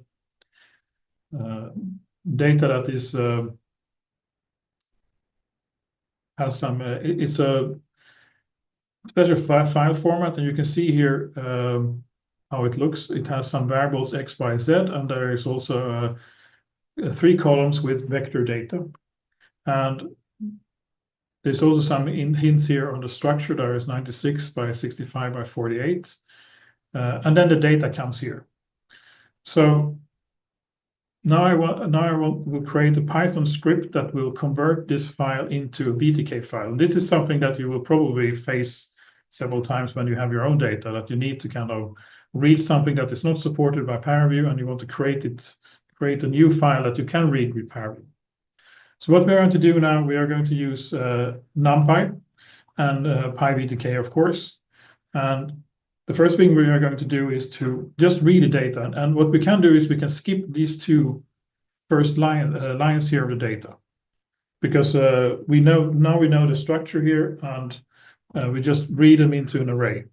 So we use the load text function in NumPy, which is a really efficient way of reading text files. And we add the argument here, skip rows equals to 2. So that will skip those 2 rows that we don't want to read.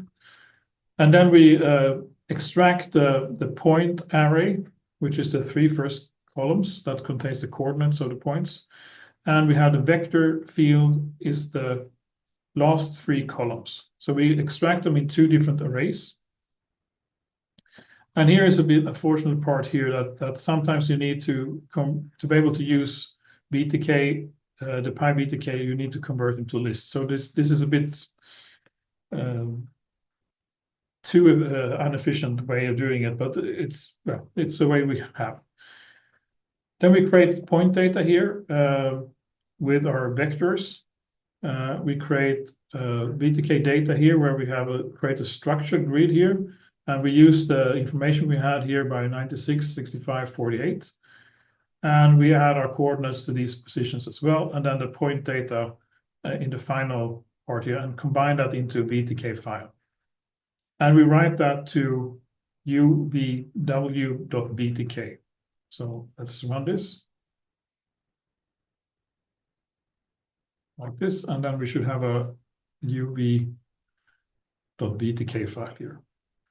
So let's download that one.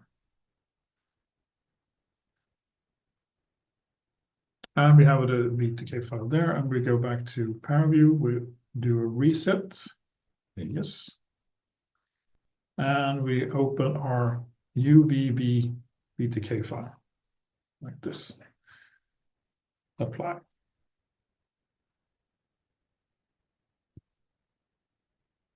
So let's first, this is kind of the approach I'm using when I read data. So first we just go to surface with edges here to see what we got. Okay, we have a grid here. It seems to be reasonable. We start by coloring here.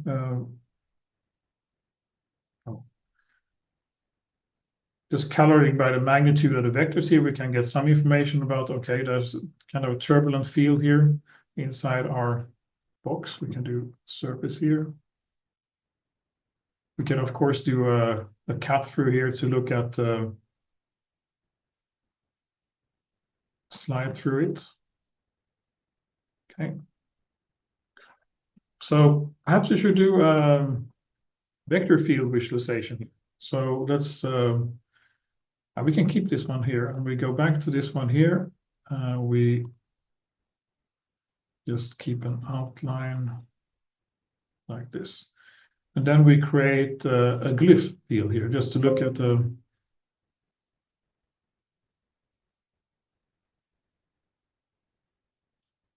we use the orientation arrow here, and then we do scale by scale magnitude automatically.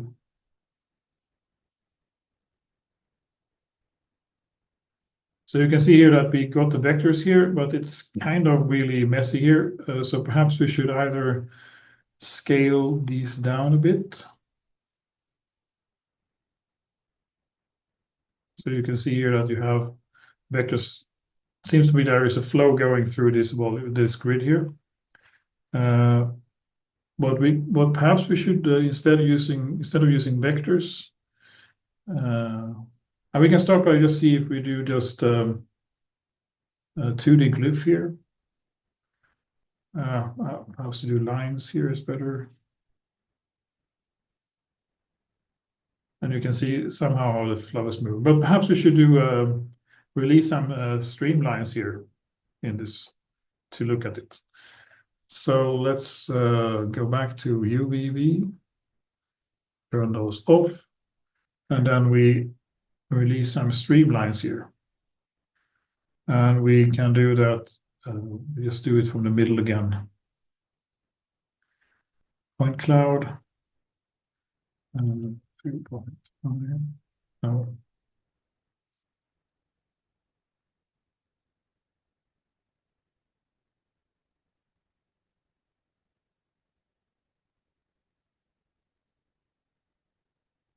Small.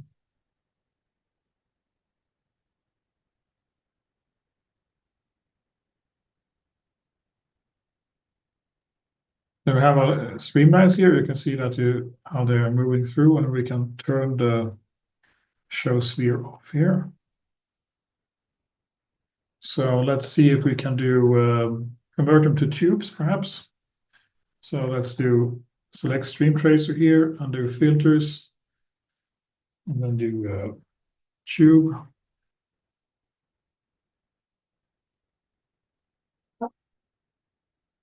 And we select here automatic scaling and just press apply.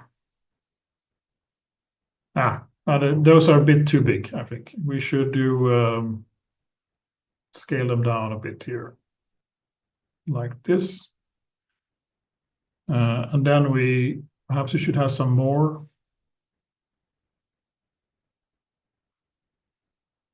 200, like that. A bit smaller, I think.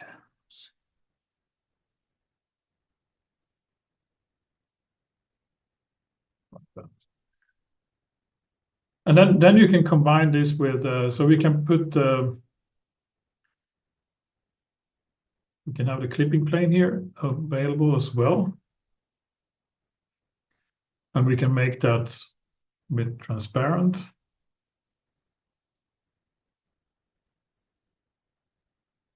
Like this. We can add an axis to this as well.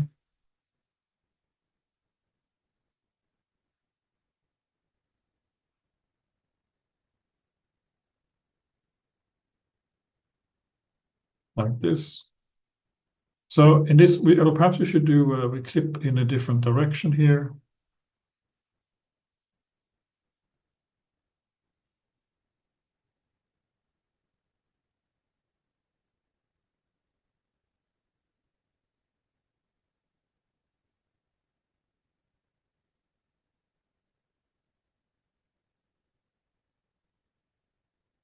And this way you can experiment to create different kinds of visualizations here, combine them using transparency to see different things.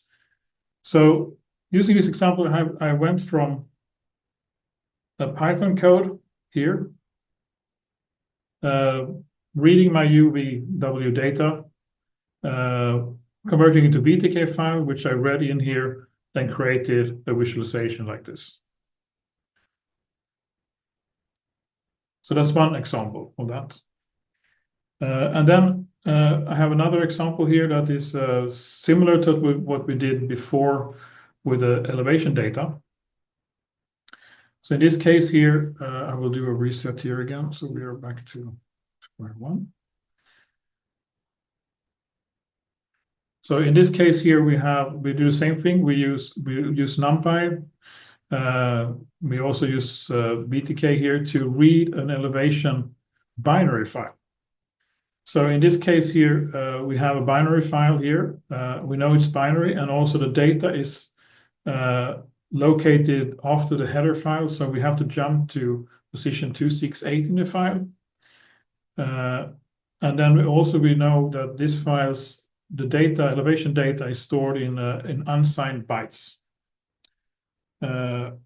So this is and then we can use the NumPy function from file here, which can read binary files, and then we give it the parameter here, dtype mp.ubyte.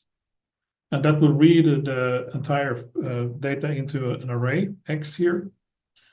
The thing is that this becomes a one-dimensional array, so we need to convert that to a 400 by 400 array, because we know that this data the image file is 400 by 400. And then we plot it here to just illustrate that we have read the correct data here. And you can see here that it's correct. And then we create our point data here, scalar is X, and then we tell it that this is a structured points here by 400, 400, and attach the point data to it. And we save that to an elevation file here in ASCII. So run this. Why is it? Oh, I forgot to download it. I'm sorry. Like this, and then we do that. So this is the data just visualized here using matplotlib, and then we will read that into into ParaView. So let's download elevation.btk, download. And then we go to ParaView, open, elevation, apply. But now it detected this as image data, so we are not in 3D, so we are just in 2D, and that's why we can't move it like, we can just move it around like this. So we have to switch to 3D here, which is there's a button called 2D. If you press that, it will switch to 3D like this. And if we want to visualize this as elevation data in 3D, we need to manipulate this image grid. And what we can use then is using the warp function here. Let's see. Now you have to do filters, search, warp by scalar. So that will modify the grid according to a scalar field. So, and you can see here that it automatically selected the scalar field we had in here. We can do an automatic scaling here and then apply. And now we scale the grid depending on the data from each point here.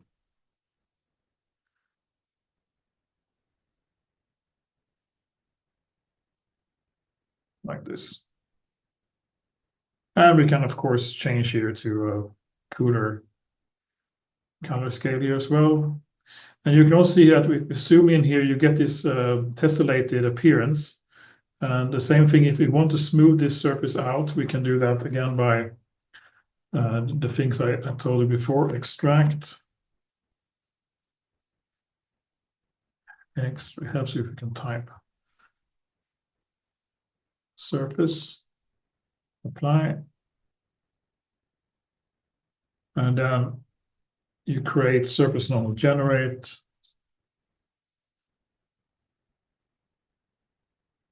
Surface normals. All right. And now you can see here that we get a smoother appearance. And you can see that more clearly if you do some scalar lighting here as well. You get like this. And of course, you can do ISO surfaces and stuff like that on this as well. But now it's point how you can get from a binary file into ParaView using NumPy and the PyBTK toolkit. So in the final example here, I will also generate some volume data here. And I will fake this in this case, so I will just use a function called Perlin noise here to generate the Perlin noise cube, 128 by 128 by 128 in size. And I should get a Perlin 3D here BTK file. So let's download that one.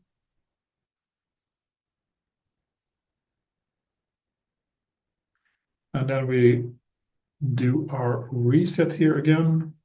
Yes. We open again, and then we do Perlin 3D BTK, open. And we do apply. It is a somewhat larger data set, so that's why it took some more time to load. We can change here to surface and look at the scalars here. Now you can see this clear Perlin noise thing here. And of course, we can do a surface contour here of this as well. Apply. So you can see that you have a three-dimensional volume. And we can do some volume visualization with this as well. Like this, now we can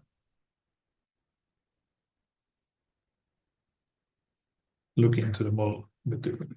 So here if we go back here, what we did here was to create point data, attach that to a regular grid, create a structured point here, grid with 128 by 128 by 128 in size.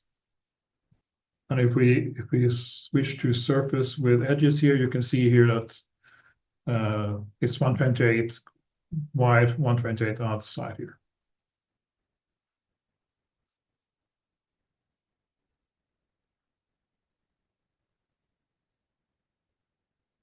So that was how you can get data into ParaView as well using the PyBTK toolkit. There is also an updated version of PyBTK called PyEBTK, which can create data in the updated BTK formats that is more XML based. I have solved most of my problems using the PyBTK toolkit, but it could be that if you need to generate some more modern versions, you can use the PyEVTK package as well. So I think we stop here for lunch, and we start again at 1 o'clock, and then I will go through some more real data examples.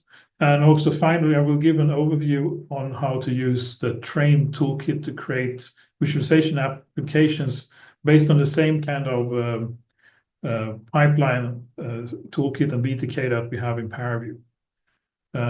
It's more programmer oriented, but I think it's important to see how you can create more tailored visualization experiences that you can give to users that are not so experienced with visualization. So let's make a break for 1 o'clock, and then we continue after lunch.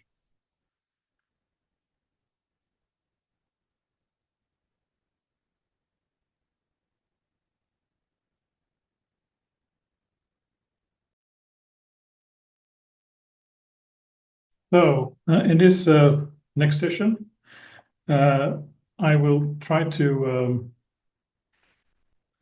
illustrate some real examples here of real data that we have, and I will try to make see how we can load it and how we can work with that data.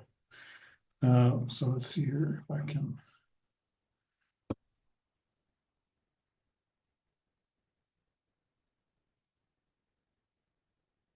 Okay, so what we're going to look at is in the photogrammetry section here. There is a file called PLY. And if you have checked out your GitHub, you have several files here, and there is an unpack section here. If you download a zip file, you have this PLY file here available. So what we're going to do is we're going to load this with ParaView. So let's do a reset. This.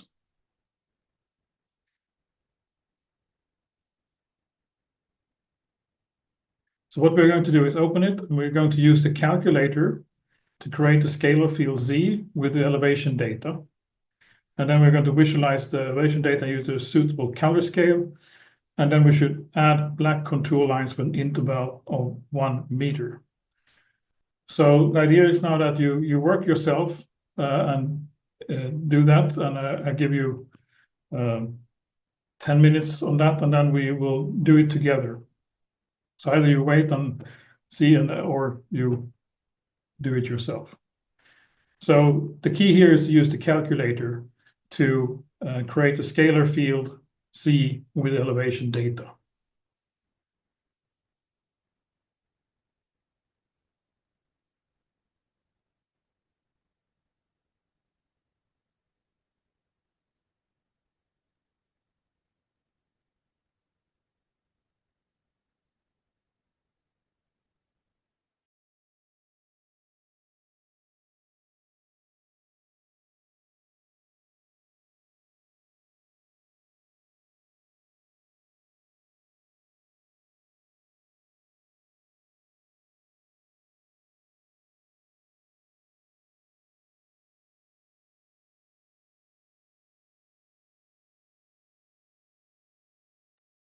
And the final question to this data set is if you can find this place in the Skåne.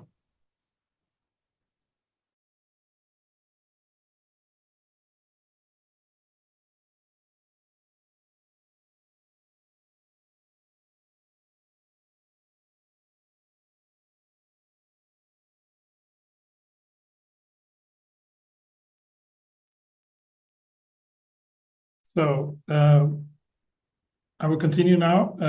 Unfortunately, I have some problems with adding black contour lines, so I will skip that step and get back to you on that. But so I've loaded the model into ParaView now, and you can see here that I have it's already displaying elevation data here. So this is a model that has been done by photogrammetry. So we have photographed a lot of photos over a part of the area and created a 3D model of this. So what I would like to do is to change the color scale here. So the coloring here is actually coloring not on the elevation data, but on other data in the structure here. So we need to figure out a way to get data in a way that we want it. So what I'm going to do now is to create a calculator filter here. And I create a C component here with a scalar field that I can compute here. So I will do the same thing we did before.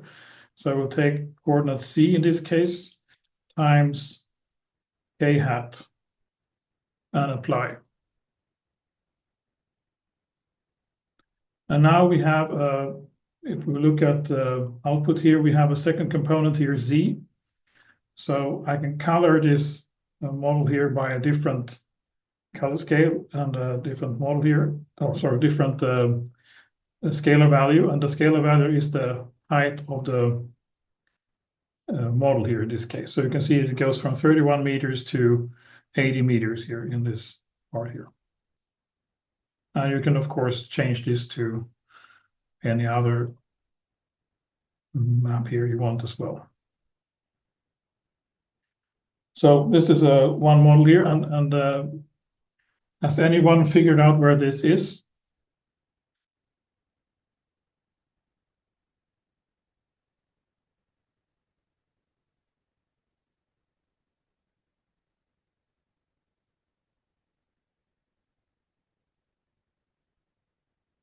Okay, so I have to explain. So this is actually from Skiva. You can probably read out, but this is a motocross track outside Skiva in Skåne, which I photographed and did a 3D model. So that was fairly simple data, and it used the poly data file, which is also common file format for 3D model data.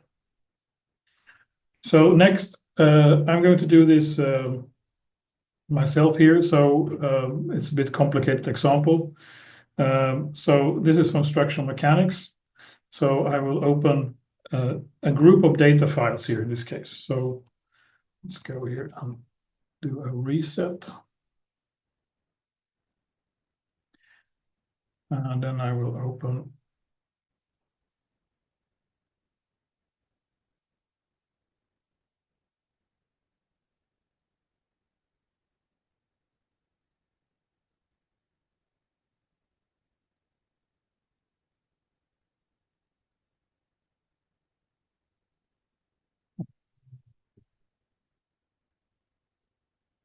So getting back to the data, so what was problem that I didn't have the VTK files. I had a script that extracted those from a math file, and so I have generated multiple files here, and then I can use ParaView to load all of these at the same time, and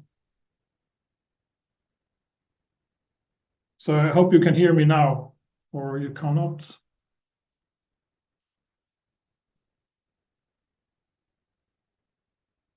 Okay, good. Yeah.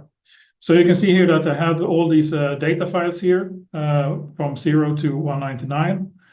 And if I select the top one here, it will load all of them into ParaView. And you can see this by looking at the top here. You can see that time 0, and you also have max is 198, and you can select all the different time steps here. And if I select this one now here, you can see here that it loaded a beam. And we have a displacement field here, which is the deflections of the beam for different eigenmodes. So I can, but what we need to do is we have to apply warp to displace here. And that will take the vector field we have in the model and displace the model with that vector field. So here you can see it's selected displacement and the scalar factor here, and we automatically calculate that. I think it's a bit too much. And press apply. And then we add a axis grid here to see how it is placed here.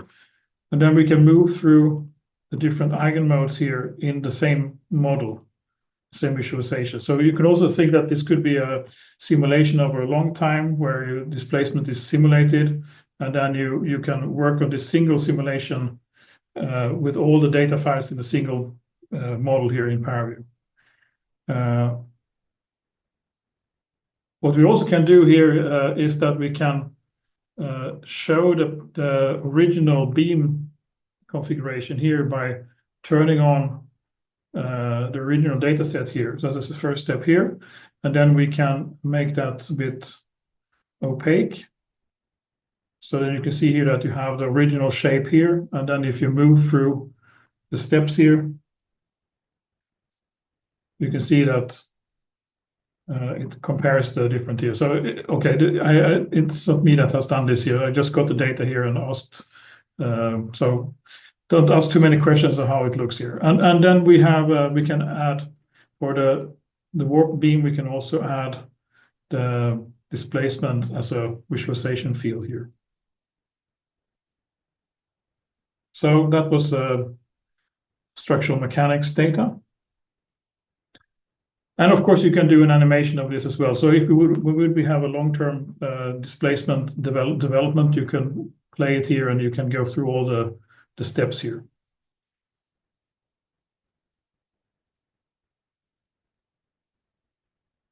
And also the color scaling here is done on the total model. So it's it looks on all the loaded models and calculates the color scale of the entire range. And that is what you also have on the rescale range of all data sets. So that is what you can do here.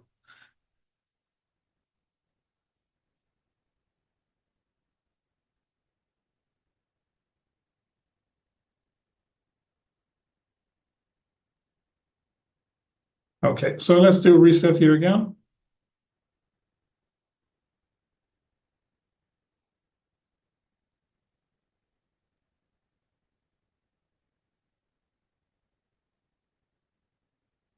So now, so this is not my expertise in scientific area. So I will just open this as a file and see if we can figure out the structure of this file.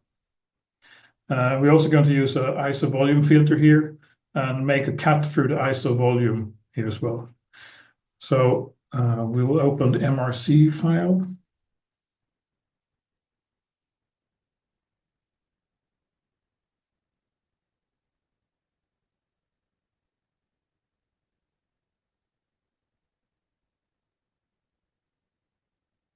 So now I'm just going to start exploring here. So now I have a cube here. Let's start with just a surface visualization here.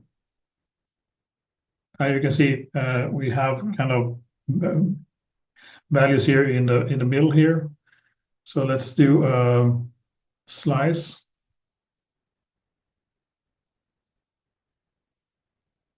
So we can see here there is something in here. And we can try to do, let's see here.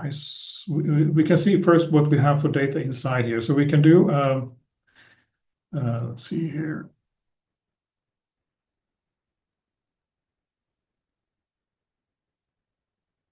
First one, we do a histogram from the data here. And look at where we have the data.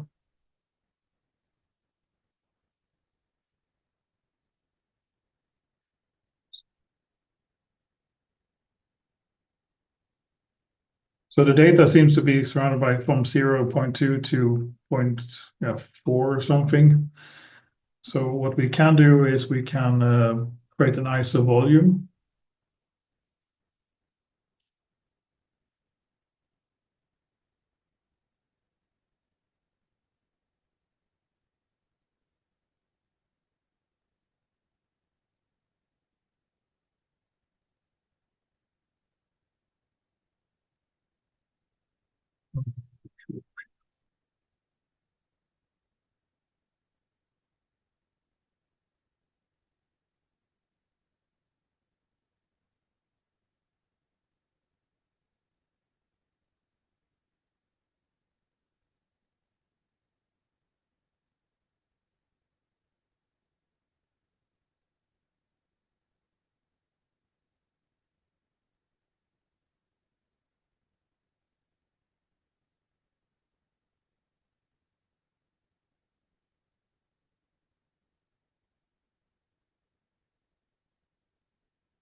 So in this case, I'm trying to kind of guess where we have the data and try to look at the volume inside here. What we can do, which probably is more efficient, is that we do a volume visualization of this. So then we can skip the clip here. And here I have the volume I extracted from this. I go back to this one here. And I switch to representation volume. Yes. And now we have to figure out where we have the data here. So if we start adding a point here,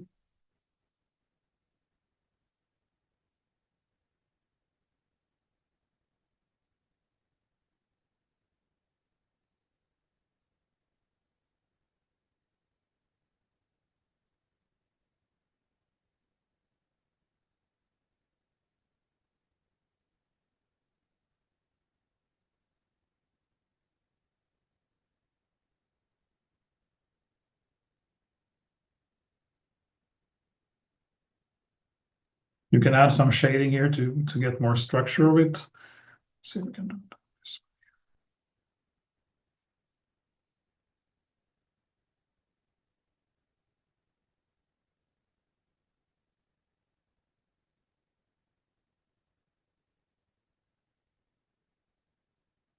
And in this way, you can go through data and you can slice away more. So you need to kind of have this step function to be able to create this volume visualization here.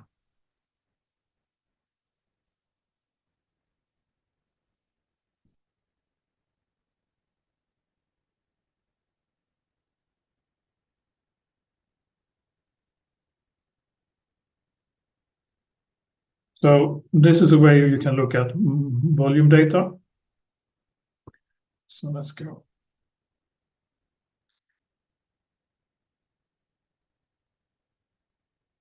So this is the kind of what you get sometimes. You just load something and you don't know what it is.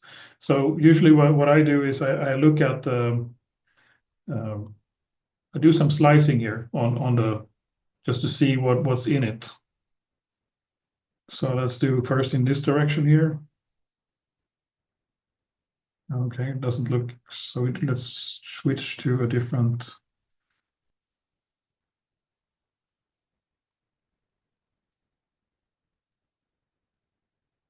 So U here seems to be a vector field. So now we're getting somewhere. So perhaps we would like to. So this is actually from a pipe simulation. So there is a lot of data that we kind of don't want to see. So what we can do then is to go back to the pipe here, and let's see here, we do thresholding.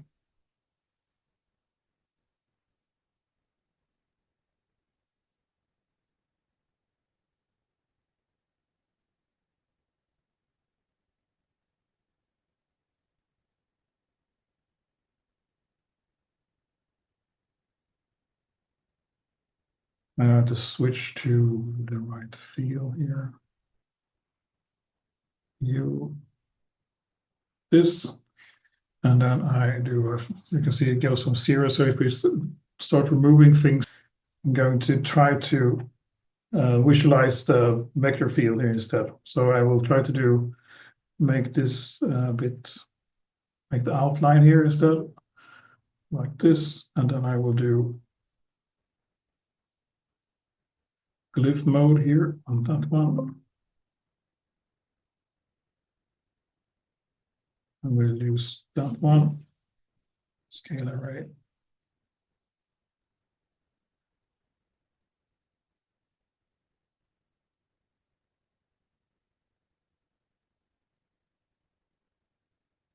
A little bit smaller scale factors here.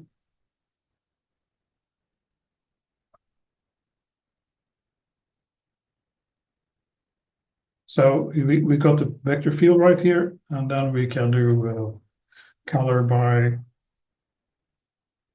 magnitude here as well, so we can see where we have the most flow. And then of course, we can do what we did before here. We can do the stream lines as well.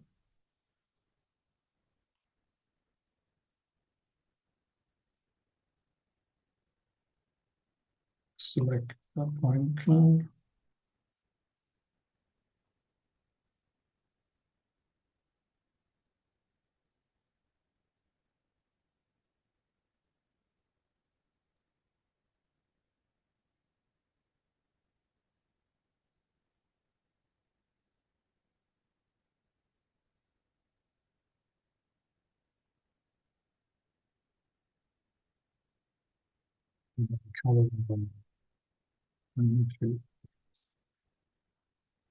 So here we can see the streamlines in the channel pipe. And then we can, of course, blend in, if we want to have the surface like this, but this is probably too much here. I'm not sure what the thresholding, I need to, I will send some solution to that too as well, but I'd rather not delay this here. So this is a large pipe from a simulation. So let's go. I'm using the slides that are available on the Trame homepage. But just give an overview here. Sometimes when you work with ParaView, you want to create something that you can give to users that they can interact with without knowing all the details of the ParaView pipeline and so on. So Trame is that solution. So Trame is a way of using ParaView as an application, or the backend of ParaView at least, to create a web-based user interface for visualization. And it's the nice thing about this is it's also web-based, so you can put it on a web page if we want to, and let users interact with your visualization. So it's built on many things here. So you define all the logic and UI in plain Python, so you don't have to know anything about you don't have to know anything about web technologies. So you define the user space completely in your own way in Python, and you can use all the toolkits that you have in Python and BTK to create your applications. So how it works, it's a single Python file that starts up a server that you connect to. So you can run it on the server, and you can have a UI running on the web page, and it creates a responsive web application that you can connect to, and it can use many backends. So it can use ParaView directly. You can also use the ParaView JavaScript framework for smaller models.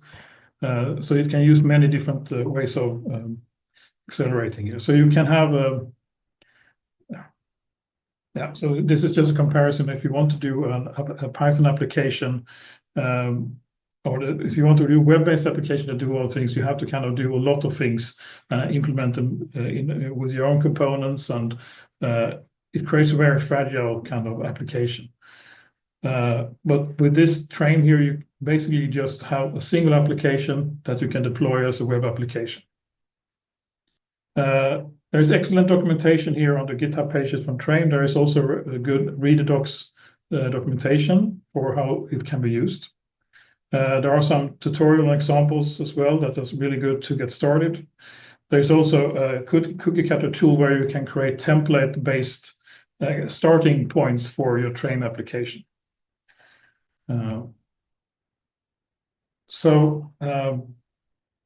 Trame can use different backends. So in ParaView, we are using BTK, which is a C++ backend. We can also use Python, but on the web, there is also something called BTK.js, which is a client-only rendering library which has the similar filters and pipelines that BTK has, but can be run without a heavy backend. So for smaller visualizations, BTK.js is probably the right tool. And the nice thing with Trame is that you can decide yourself which kind of backend you want to use. So if you have a heavy application that you want to be only can run on a big cluster, you can use the VTK backend, but can still produce output on a web page. With VTK.js, you can't load as a large model because you're running completely in the browser. So these are the different ways of using it, and they look the same. So you have just VTK.js that runs completely in the browser, and it doesn't connect with anything. You load a model, and it is in the model in the browser directly. Then you can have VTK for processing the pipeline and VTK.js for rendering. And then in the final model, you can have VTK for processing and rendering in the browser as well.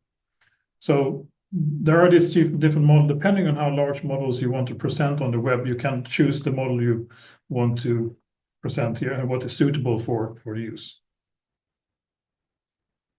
So what you do is that you build up your Python application. Let's see if I can just get the pen. So these are the important. You import these things here in the beginning. You start a web server here. You get a server, and you get some objects here you interact with. So you have a server state that controls the state of the user interface, and the controller is the user interface. Then you define your layout of your visualization application here using some code here, and then here in this case, it's completely web-based in this example here. And then you can define interactive tools here that you can interact with your model as well. So this is running completely client-side. There is no interaction with VTK on the backend. It's using its JavaScript objects for rendering. Then you can go one step that you use the VTK mesh rendering. So in this case here, you actually include VTK modules here that are actual VTK components that will use VTK on the backend to render the user interface here. So then the only thing we do here is the VTK source, and then we update the cone resolution here in this part here. And this is the part here where you create your VTK model in this case. So we have the cone source which we showed in the beginning, and then we have we create an object of that, and then we integrate that into the user interface here.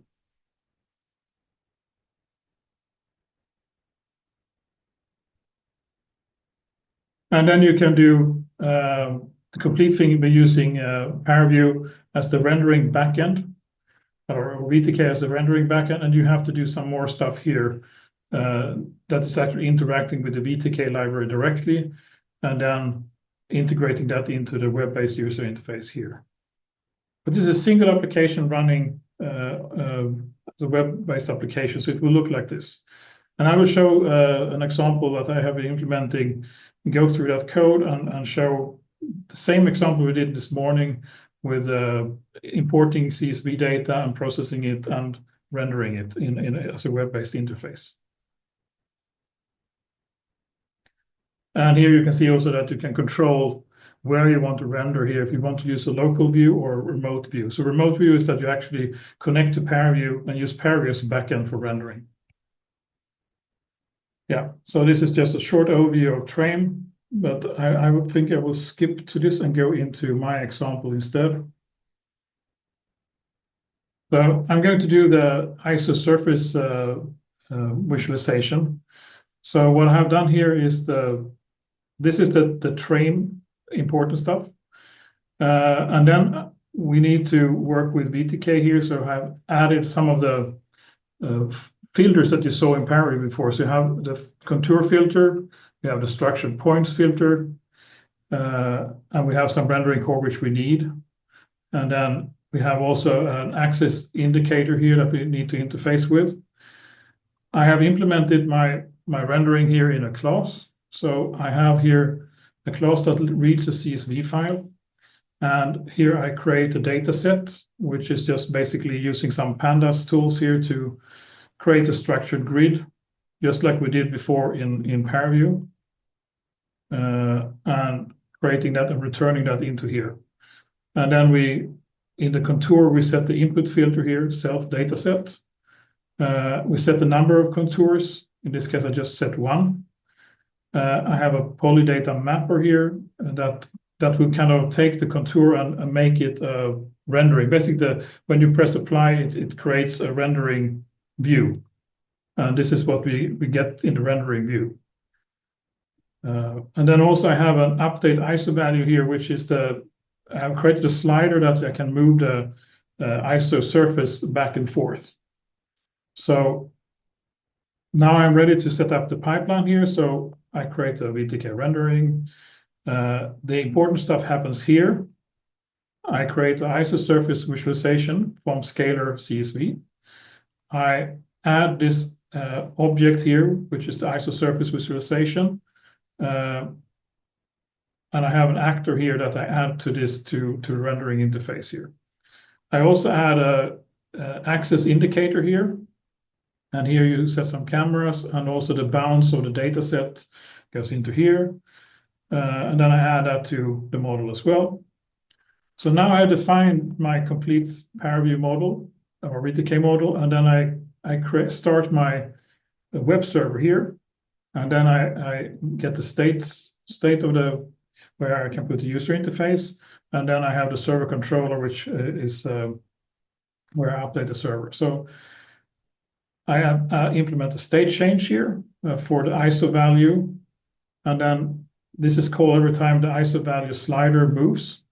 Then I just call my model here again and update with the value here, and then I tell the controller to update the view. There's also reset camera view here. And then here is the user interface definition, and the important stuff is here. I define a slider. There is also a thing here to reset the camera. And I think there's a button here, reset camera here, yes, that calls this reset camera function. And then finally, the main program is just server start. So just see if we can run this.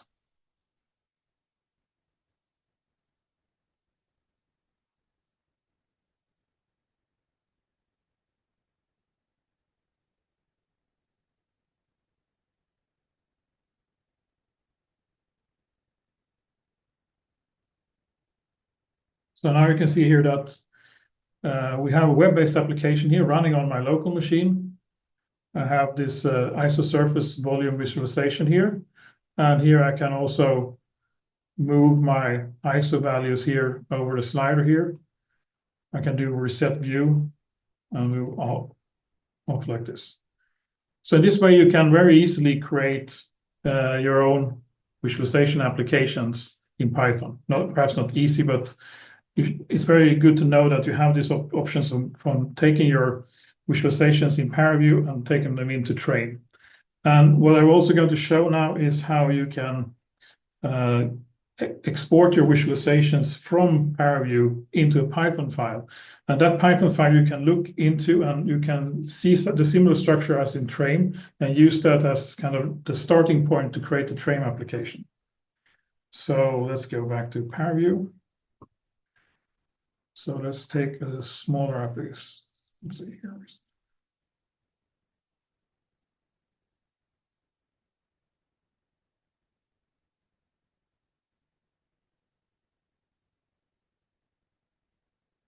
Oh, I will do reset first.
Okay. So I'm trying to let's see here, surface,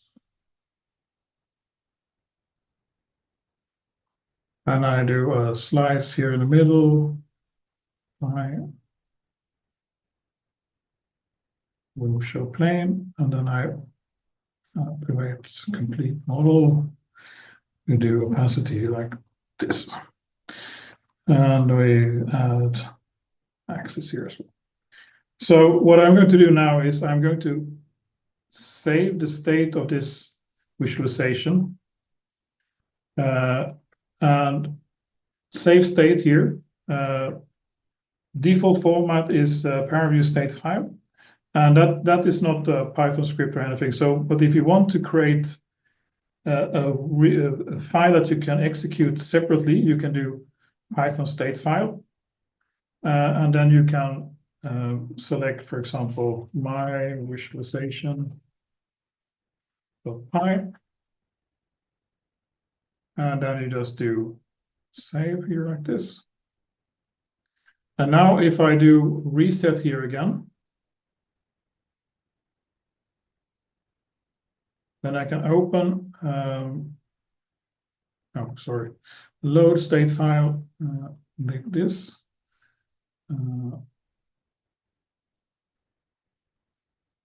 My visualization like this. Now you can see here that it starts from the beginning, executes everything, and recreates the visualization just like I left it. And if we go into where we put this,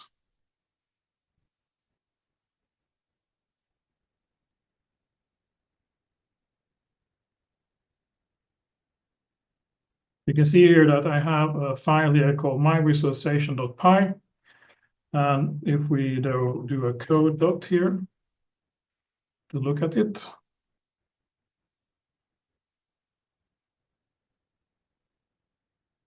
so you can see this is a Python file. And here you can see here that you have objects for everything. You can, and here it creates a layout of your screen, says the active view. And here you can see it loads the scalar CSV file.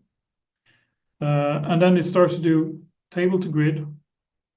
And the input is scalar.csv. Then it creates a clip. And then it sets up everything here to be rendered in a certain way. And what you can do as well here is that, hopefully, if we can find, I don't have it. I have it.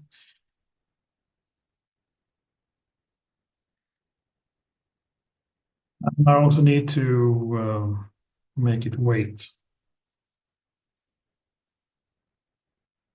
So the thing is that it just brings up a window, and you need to make sure that you can interact here. You can also see that you can save screenshots and images from this. So using this method, you can also run this as part of your simulation job. So at the end, you can just run this and save it to disk. So let's do run this again.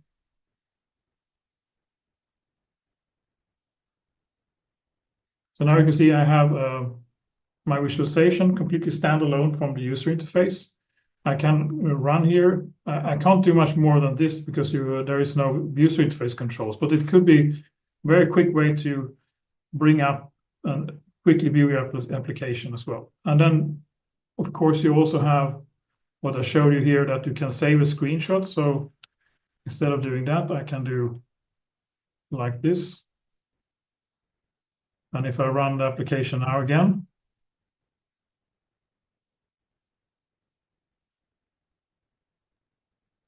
okay. I need to,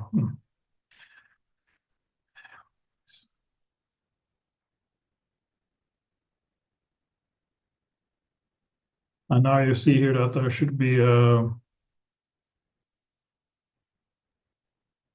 there with the picture here like this.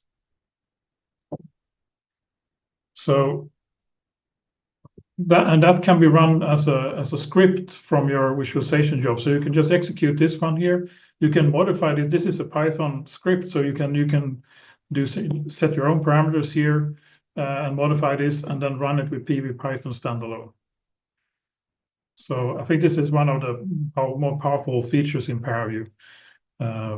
You also have in ParaView also the possibility to create macros and record macros so that you can tedious steps, you can automate them, and those macros are also Python scripts.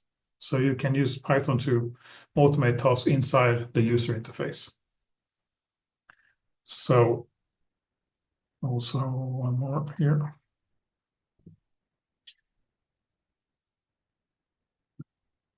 With Trame, and just to show here, if you're a user on Cosmos as well, and probably also on Dadel in the near future, you will be able to run ParaView on accelerated nodes.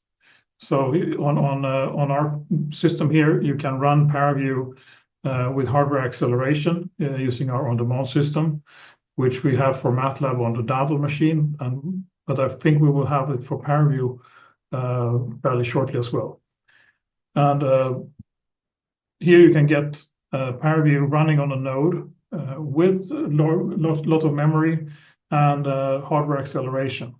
So in this case, you don't have to download your data to your own machine. You can do the visualization directly on the resources in NAISS. So this is one way to kind of, if you have large data sets, you can use ParaView anyway and run it and to do the data analysis without moving your data. Yes. So that was what I was planning to do today. So I hope that you got a good introduction to ParaView, because I knew myself that it was hard when you kind of didn't know how the application worked from the beginning. A bit sorry for the mistakes here in some of the examples here, but that is also part of the experience, that you know how to correct your errors when you're working with it.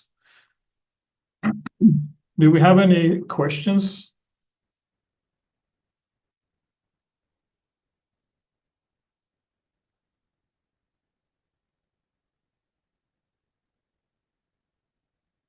You could understand everything I was doing, or?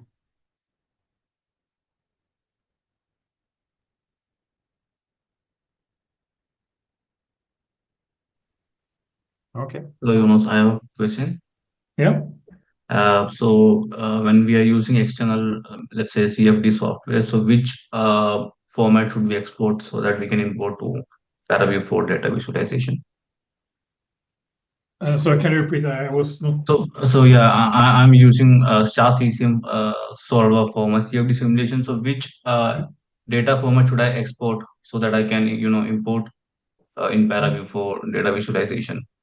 You could try to see if ParaView supports your file formats first, Mm-hmm. but otherwise, BTK files are what you want. Okay. But it Okay. could also be that there are ParaView also has a new format called VTU or VT something. There, it's when you save it, it has multiple save files in the same directory. Okay. But you should look at, there is a lot of file formats supported directly within ParaView. Okay. But VTK is probably the easiest one. If you have that in your application, use that. Mm-hmm. Yeah, sure. Thank you.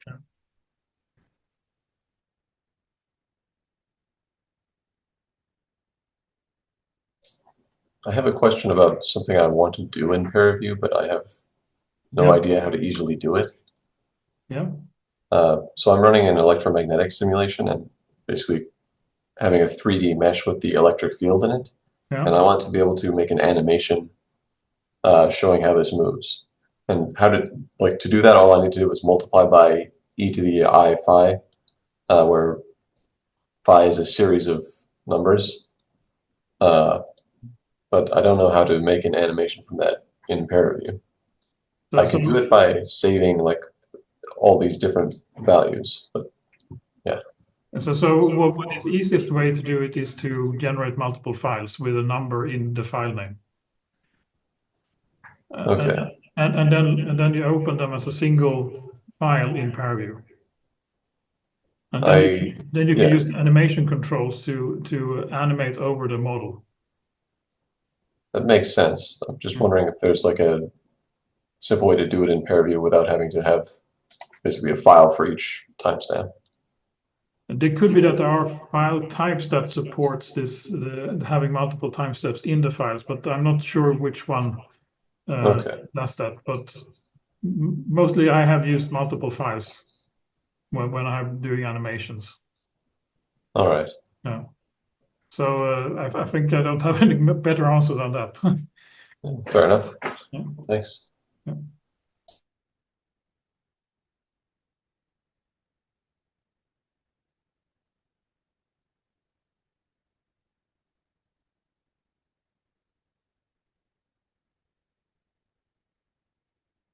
If there is no more questions here, if you so here, depending on.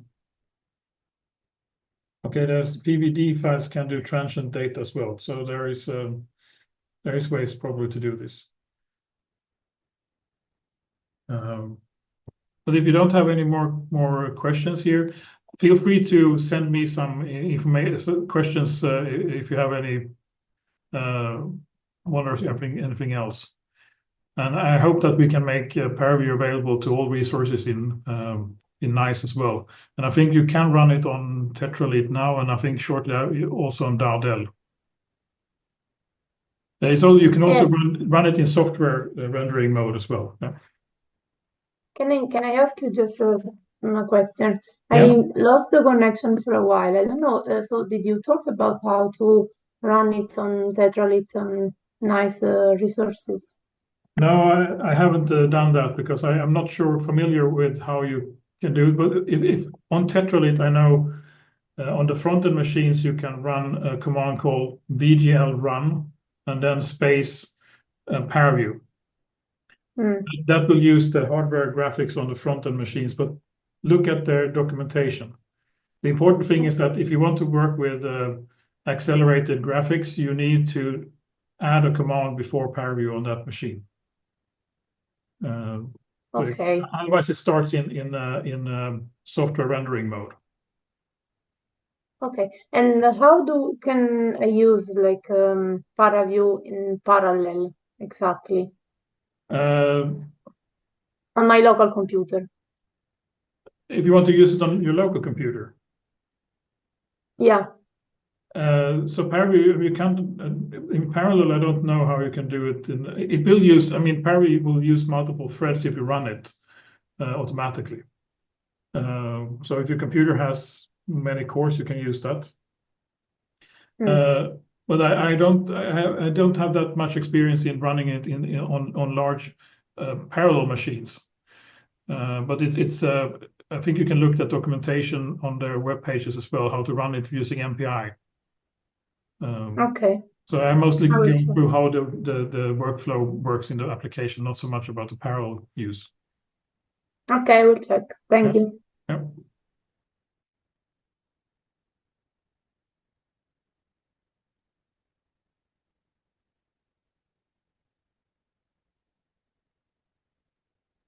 Okay.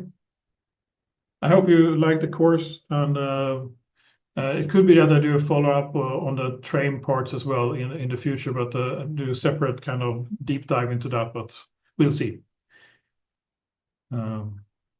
Okay. Thank you very much, everybody, and have a nice afternoon.